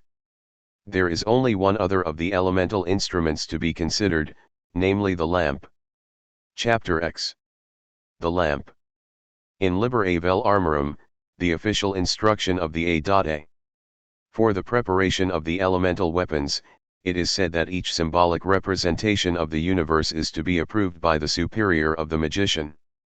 To this rule the lamp is an exception, it is said. A magical lamp that shall burn without wick or oil, being fed by the ether. This shall he accomplish secretly and apart, without asking the advice or approval of his adeptus minor. This lamp is the light of the pure soul, it hath no need of fuel, it is the burning bush inconsumable that Moses saw, the image of the Most High. This lamp hangeth above the altar, it hath no support from below, its light illumines the whole temple, yet upon it are cast no shadows, no reflections. It cannot be touched, it cannot be extinguished, in no way can it change, for it is utterly apart from all those things which have complexity, which have dimension, which change and may be changed. When the eyes of the magus are fixed upon this lamp, naught else exists. The instruments lie idle on the altar, that light alone burns eternally. The divine will that was the wand is no more, for the path has become one with the goal. The divine understanding that was the cup is no more, for the subject and object of intelligence are one. The divine reason that was the sword is no more, for the complex has been resolved into the simple. And the divine substance that was the pantacle is no more, for the many has become the one. Eternal, unconfined, unextended, without cause and without effect, the holy lamp mysteriously burns. Without quantity or quality, unconditioned and sempiternal, is this light. It is not possible for anyone to advise or approve, for this lamp is not made with hands, it exists alone forever, it has no parts, no person, it is before I am. Few can behold it, yet it is always there. For it there is no here nor there, no then nor now, all parts of speech are abolished, save the noun, and this noun is not found either in human speech or in divine. It is the lost word, the dying music of whose sevenfold echo is iao and aum. Without this light the magician could not work at all, yet few indeed are the magicians that have known of it, and far fewer they that have beheld its brilliance. The temple and all that is in it must be destroyed again and again before it is worthy to receive that light. Hence it so often seems that the only advice that any master can give to any pupil is to destroy the temple. Whatever you have and whatever you are veils before that light. Yet in so great a matter all advice is vain. There is no master so great that he can see clearly the whole character of any pupil. What helped him in the past may hinder another in the future. Yet since the master is pledged to serve, he may take up that service on these simple lines. Since all thoughts are veils of this light, he may advise the destruction of all thoughts, and to that end teach those practices which are clearly conducive to such destruction. These practices have now fortunately been set down in clear language by order of the A.A. In these instructions the relativity and limitation of each practice is clearly taught, and all dogmatic interpretations are carefully avoided. Each practice is in itself a demon which must be destroyed, but to be destroyed it must first be evoked. Shame upon that master who shirks any one of these practices, however distasteful or useless it may be to him. For in the detailed knowledge of it, which experience alone can give him, may lie his opportunity for crucial assistance to a pupil. However dull the drudgery, it should be undergone.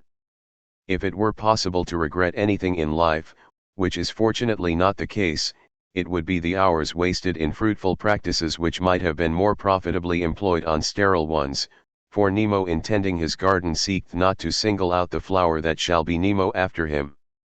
And we are not told that Nemo might have used other things than those which he actually does use. It seems possible that if he had not the acid or the knife, or the fire, or the oil, he might miss tending just that one flower which was to be Nemo after him. Chapter 11. The Crown. The crown of the magician represents the attainment of his work. It is a band of pure gold, on the front of which stand 3 pentagrams, and on the back a hexagram. The central pentagram contains a diamond or a great opal, the other 3 symbols contain the tau. Around this crown is twined the golden euro serpent, with erect head and expanded hood. Under the crown is a crimson cap of maintenance, which falls to the shoulders. Instead of this, the Atef crown of Thoth is sometimes worn, for Thoth is the god of truth, of wisdom, and the teacher of magic. The Atef crown has 2 ram's horns, showing energy, dominion, the force that breaks down obstacles, the sign of the spring. Between these horns is the disk of the sun, from this springs a lotus upheld by the twin plumes of truth, and 3 other sun disks are upheld, one by the cup of the lotus, the others beneath the curving feathers. There is still another crown, the crown of Ammon, the concealed one, from whom the Hebrews borrowed their holy word Amen. This crown consists simply of the plumes of truth. But into the symbolism of these it is not necessary to go, for all this and more is in the crown first described. The crimson cap implies concealment, and is also symbolical of the flood of glory that pours upon the magician from above. It is of velvet for the softness of that divine kiss, and crimson for that it is the very blood of God which is its life. The band of gold is the eternal circle of perfection.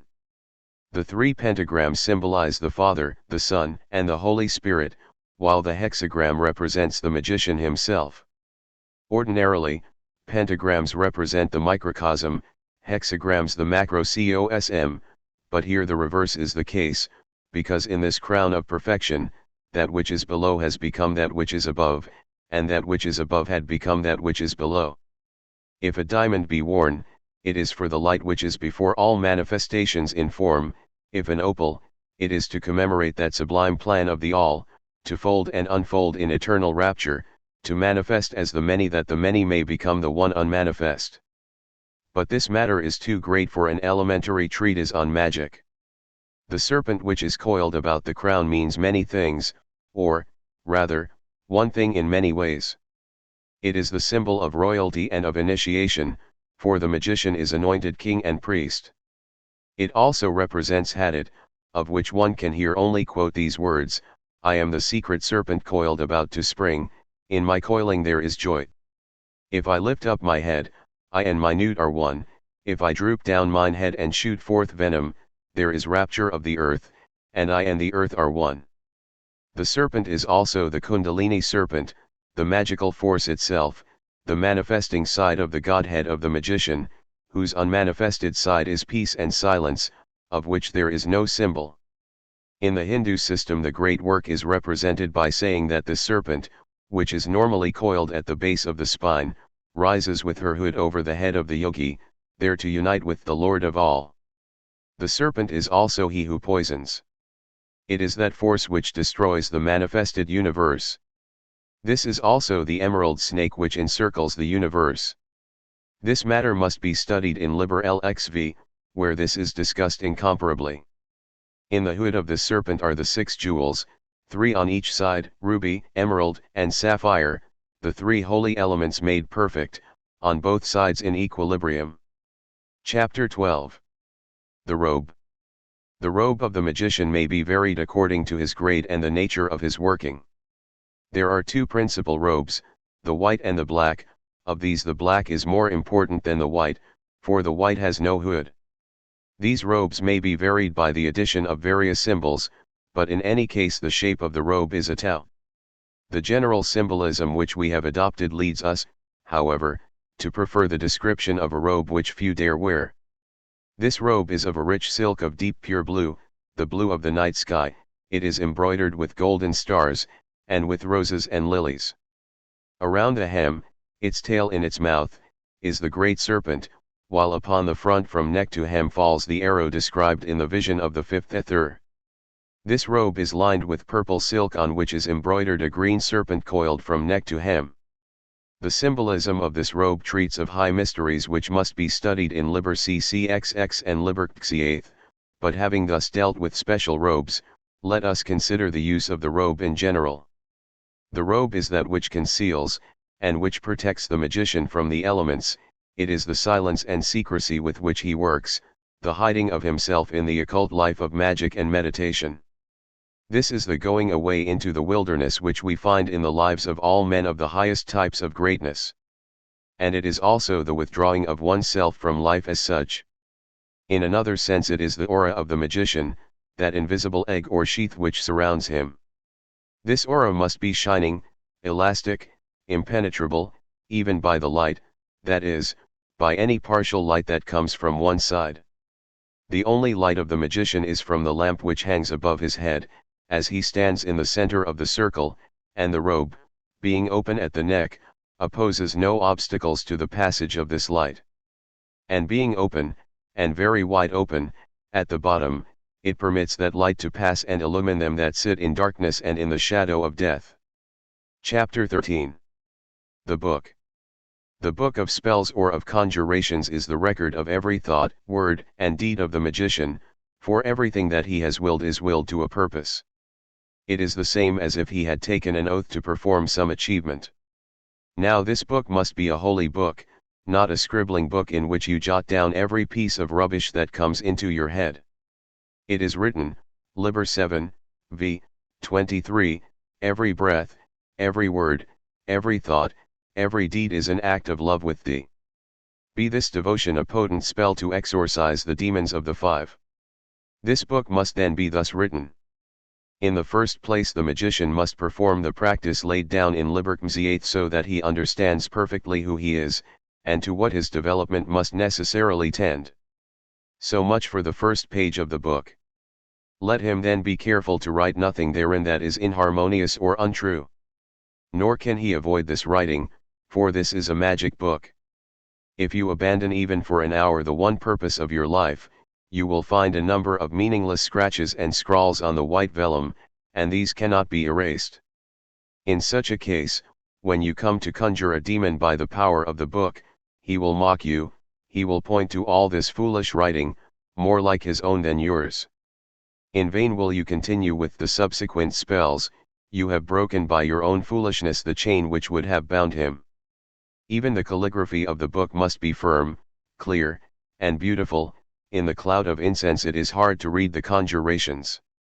While you peer dimly through the smoke, the demon will vanish, and you will have to write the terrible word failure.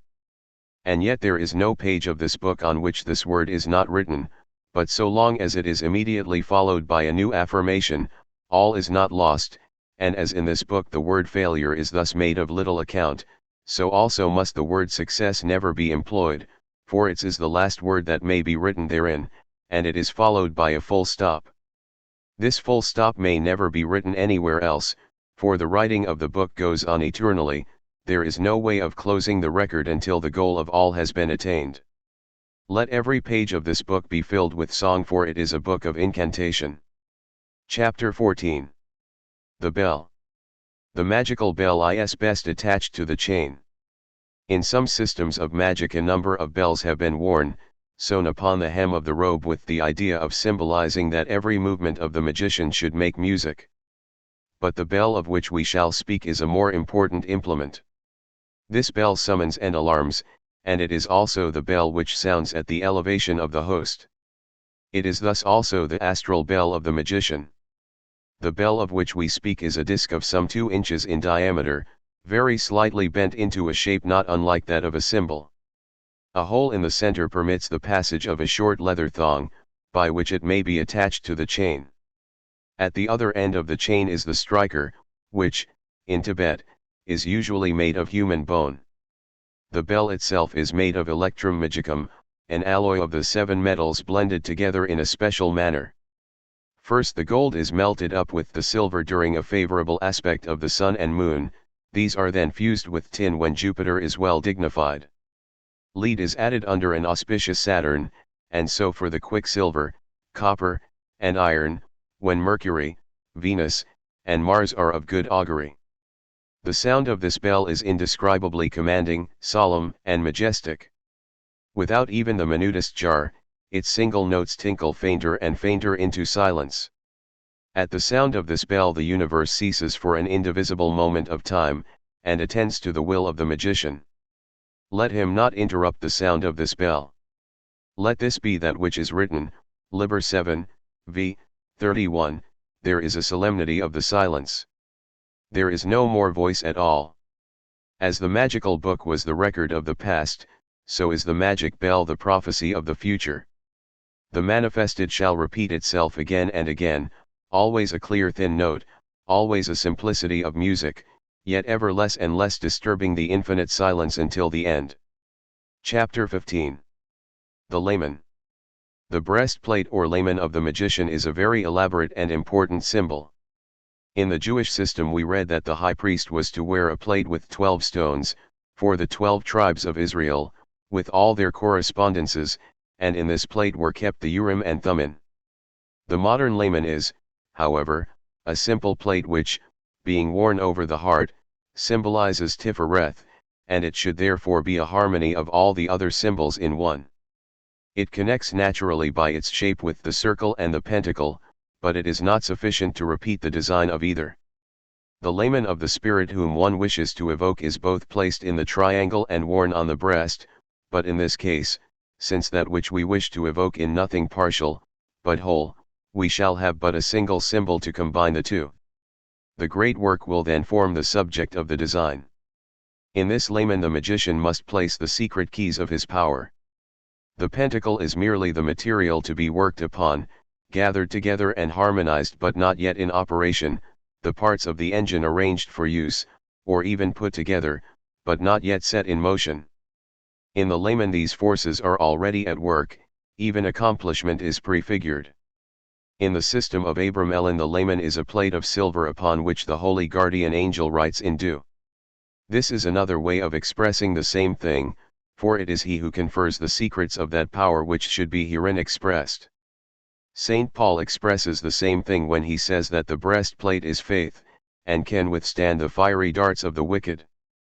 This faith is not blind self-confidence and credulity, it is that self-confidence which only comes when self is forgotten. It is the knowledge and conversation of the holy guardian angel which confers this faith. The task of attaining to this knowledge and conversation is the sole task of him who would be called adept. An absolute method for achieving this is given in the 8th Ether, Liberxi 8th, Equinox v. Chapter 16. The magic fire, with considerations of the Thursdayable, the charcoal, and the incense. Into the magic fire all things are cast.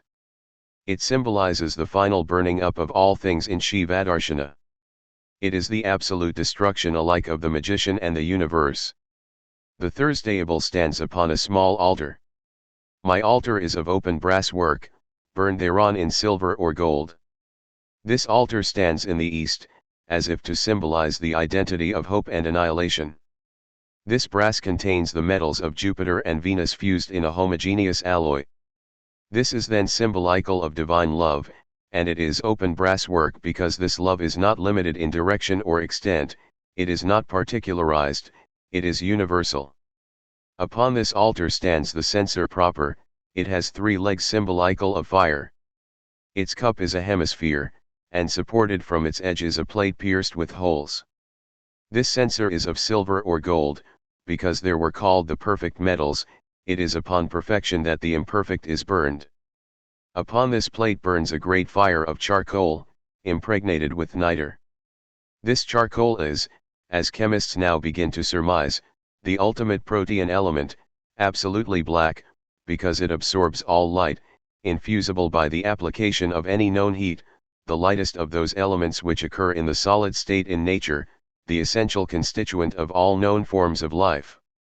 It has been treated with niter, whose potassium has the violet flame of Jupiter, the father of all, whose nitrogen is that inert element which by proper combination becomes a constituent of all the most explosive bodies known, and oxygen, the food of fire. This fire is blown upon by the magician, this blaze of destruction has been kindled by his word and by his will. Into this fire he casts the incense, symbolical of prayer, the gross vehicle or image of his aspiration. Owing to the imperfection of this image, we obtain mere smoke instead of perfect combustion. But we cannot use explosives instead of incense, because it would not be true. Our prayer is the expression of the lower aspiring to the higher, it is without the clear vision of the higher, it does not understand what the higher wants. And, however sweet may be its smell, it is always cloudy. In this smoke illusions arise. We sought the light, and behold the temple is darkened. In the darkness the smoke seems to take strange shapes, and we may hear the crying of beasts. The thicker the smoke, the darker grows the universe. We gasp and tremble, beholding what foul and unsubstantial things we have evoked. Yet we cannot do without the incense. Unless our aspiration took form it could not influence form. This also is the mystery of incarnation. This incense is based upon gum olibanum, the sacrifice of the human will of the heart. This olibanum has been mixed with half its weight of storax, the earthly desires, dark, sweet, and clinging, and this again with half its weight of lignum aloes, which symbolizes Sagittarius, the arrow, and so represents the aspiration itself. It is the arrow that cleaves the rainbow. This arrow is temperance in the taro. It is a life equally balanced and direct which makes our work possible, yet this life itself must be sacrificed. In the burning up of these things arise in our imagination those terrifying or alluring phantasms which throng the astral plane. This smoke represents the astral plane, which lies between the material and the spiritual. One may now devote a little attention to the consideration of this plane, about which a great deal of nonsense has been written. When a man shuts his eyes and begins to look about him, at first there is nothing but darkness. If he continues trying to penetrate the gloom, a new pair of eyes gradually opens. Some people think that these are the eyes of imagination. Those with more experience understand that this truly represents things seen, although those things are themselves totally false. As first the seer will perceive grey gloom, in subsequent experiments perhaps figures may appear with whom the seer may converse, and under whose guidance he may travel about. This plane being quite as large and varied as the material universe, one cannot describe it effectively. We must refer the reader to Libro and to Equinox 2, pages 295 to 334. This astral plane has been described by Homer in the Odyssey. Here are Polyphemus and the Laestrygons, here Calypso and the Sirens. Here, too, are those things which many have imagined to be the spirits of the dead. If the student once take any of these things for truth, he must worship it, since all truth is worshipful. In such a case he is lost, the phantom will have power over him, it will obsess him. As long as an idea is being examined you are free from it. There is no harm in man's experimenting with opium smoking or feeding on nuts, but the moment he ceases to examine, to act from habit and without reflection, he is in trouble. We all of us eat too much, because people, liveried and obsequious, have always bustled up 5 times daily with 6 months' provisions, and it was less trouble to feed and be done with it, than to examine the question whether we were hungry. If you cook your own food, you soon find that you don't cook more or less than you want, and health returns. If, however, you go to the other extreme and think of nothing but diet, you are almost sure to acquire that typical form of melancholia, in which the patient is convinced that all the world is in league to poison him. Professor Schweinhund has shown that beef causes gout, Professor Nash-Teikoff proves that milk causes consumption. Sir Ruffin Rates tells us that old age is brought on by eating cabbage. By and by you reach the state of which Mr. Hereward Carrington make his proud boast, your sole food is chocolate, which you chew unceasingly, even in your dreams. Yet no sooner have you taken it into you than you awake to the terrible truth demonstrated by Güterbach Q. Hosenscheiser, 4th Avenue, Grand Rapids, that chocolate is the cause of constipation, and constipation of cancer, and proceed to get it out of you by means of an enema which would frighten a camel into convulsions. A similar madness attacks even real men of science. Metchnikoff studied the diseases of the colon until he could see nothing else, and then calmly proposed to cut out everyone's colon, pointing out that a vulture, who has no colon, is a very long-lived bird. As a matter of fact the longevity of the vulture is due to its twisted neck, and many thoughtful persons propose to experiment on Professor Metchnikoff. But the worst of all phantasms are the moral ideas and the religious ideas. Sanity consists in the faculty of adjusting ideas in proper proportion. Anyone who accepts a moral or religious truth without understanding it is only kept out of the asylum because he does not follow it out logically. If one really believed in Christianity, if one really thought that the majority of mankind was doomed to eternal punishment, one would go raving about the world trying to save people. Sleep would not be possible until the horror of the mind left the body exhausted. Otherwise, one must be morally insane. Which of us can sleep if one we love is in danger of mere death? We cannot even see a dog drown without at least interrupting all our business to look on. Who then can live in London and reflect upon the fact that of its 7 million souls, all but about 1,000 Plymouth Brethren will be damned? Yet the 1,000 Plymouth Brethren, who are the loudest in proclaiming that they will be the only ones saved, seem to get on very well, thank you. Whether they are hypocrites or morally insane is a matter which we can leave to their own consideration. All these phantoms, of whatever nature, must be evoked, examined, and mastered, otherwise we may find that just when we want it there is some idea with which we have never dealt, and perhaps that idea, springing on us by surprise, and as it were from behind, may strangle us. This is the legend of the sorcerer strangled by the devil. Glossary. Only words nowhere explained in the preceding pages are given in this list. Several others, mentioned in passing in the early part of the book, are sufficiently dealt with later on.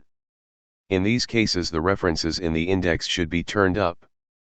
A. The Great White Brotherhood which is giving this method of attainment to the world. See Equinox I. Adeptus Minor. A grade of adeptship. See Equinox III. A Thursday. See Equinox V and 7. Ama. The Great Fertile Mother Nature. AMA. The Great Mother not yet fertile. Amoun. The god Amen equals Zeus equals Jupiter, etc., etc. Ankh. The symbol of life. A form of the rosy cross. See Equinox III. Apophis. The serpent god who slew Osiris. See Equinox III. Babylon, Our Lady.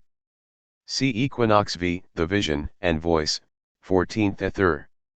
Babe of the Abyss. See Equinox 8, Temple of Solomon. Bhagavad Gita. Scared Hymn of India, translated by Sir Edwin Arnold in the song Celestial. Bina. Understanding, the third emanation of the Absolute.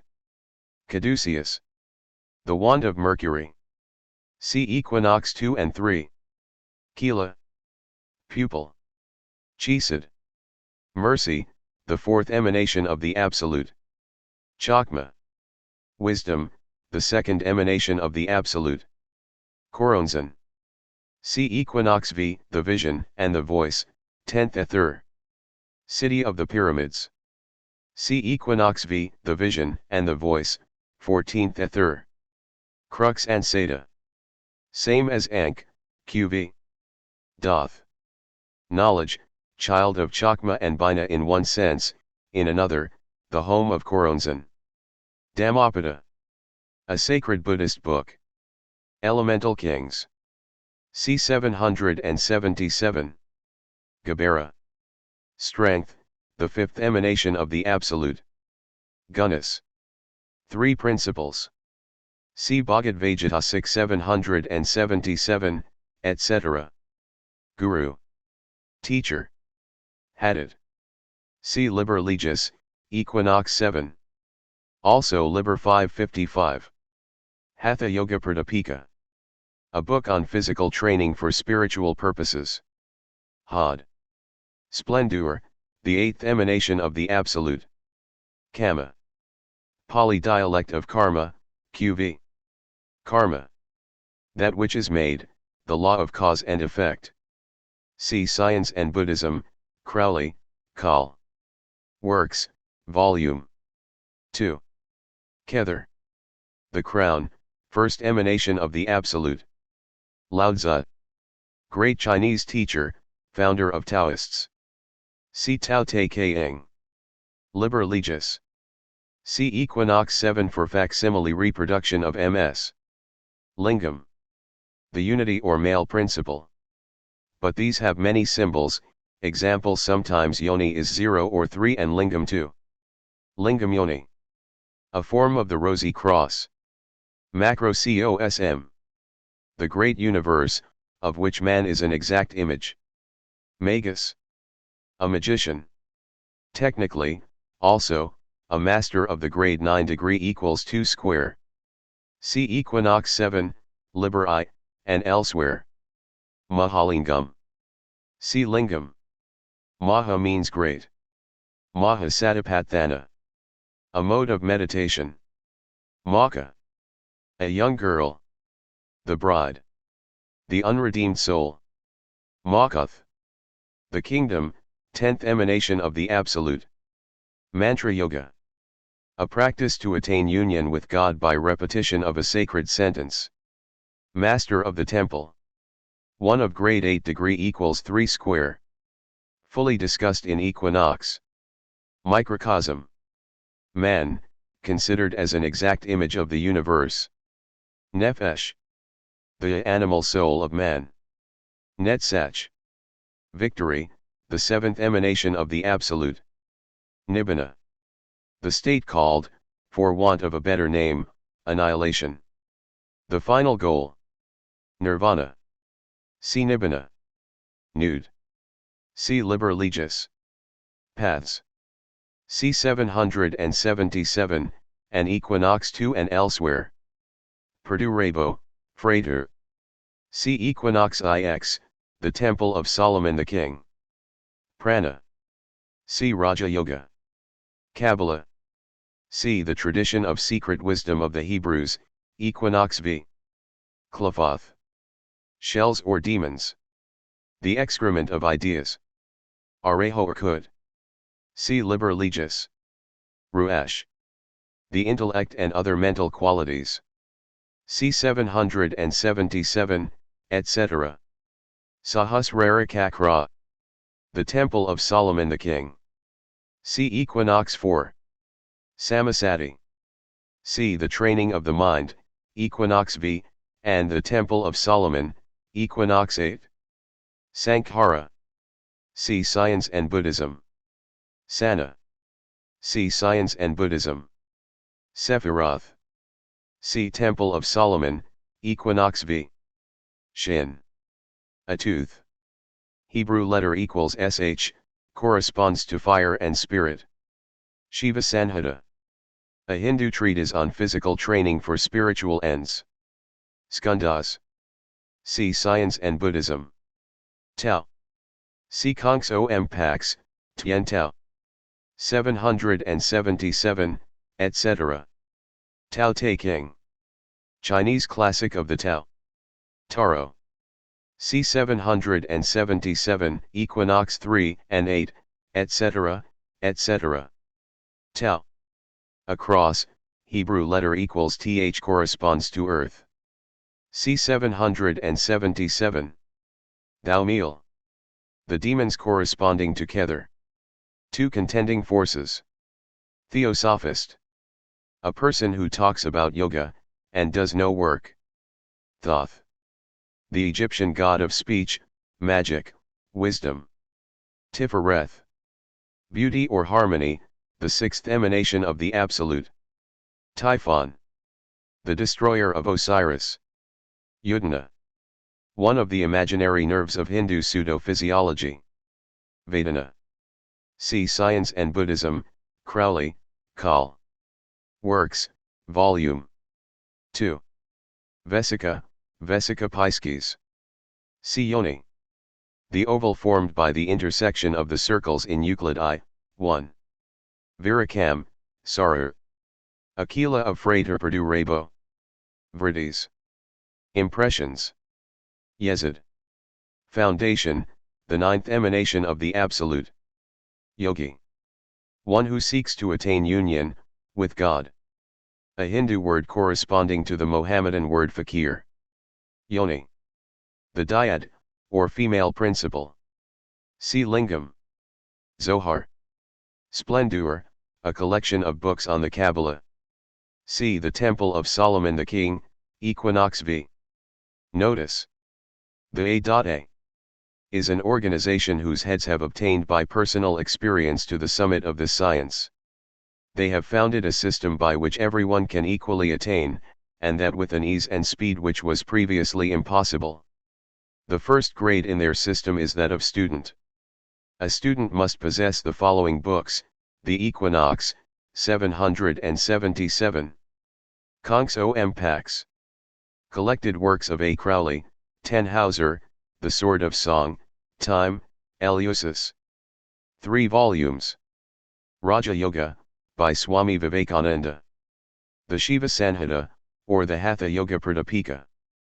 The Tao Te King and the Writings of Chuang-Tzu, SBE 36, XL. The Spiritual Guide, by Miguel de Molinos. Ritual et Dogme de la Haute Magie, by Eliphas Levi, or its translation by A. E. Waite. The Goetia of the Lemegetian of Solomon the King. These books should be well studied in any case in conjunction with the second part Magick of this book 4. Study of these books will give a thorough grounding in the intellectual side of their system. After 3 months the student is examined in these books, and if his knowledge of them is found satisfactory, he may become a probationer, receiving Liber LXI and the secret holy book, Liber LXV. The principal point of this grade is that the probationer has a master appointed, whose experience can guide him in his work. He may select any practices that he prefers, but in any case must keep an exact record, so that he may discover the relation of cause and effect in his working, and so that the A.A. may judge of his progress, and direct his further studies. After a year of probation he may be admitted a neophyte of the A.A. and receive the secret holy book Liber 7. These are the principal instructions for practice which every probationer should follow out. Libri E, A, O, 3, XXX, CLXXV, CC, CCVI, MZ8. Did you love magic? Then you should read the Book of the Law and the Book of Lies by Aleister Crowley. Do what thou wilt shall be the whole of the law. Love is the law, love under will. Aleister.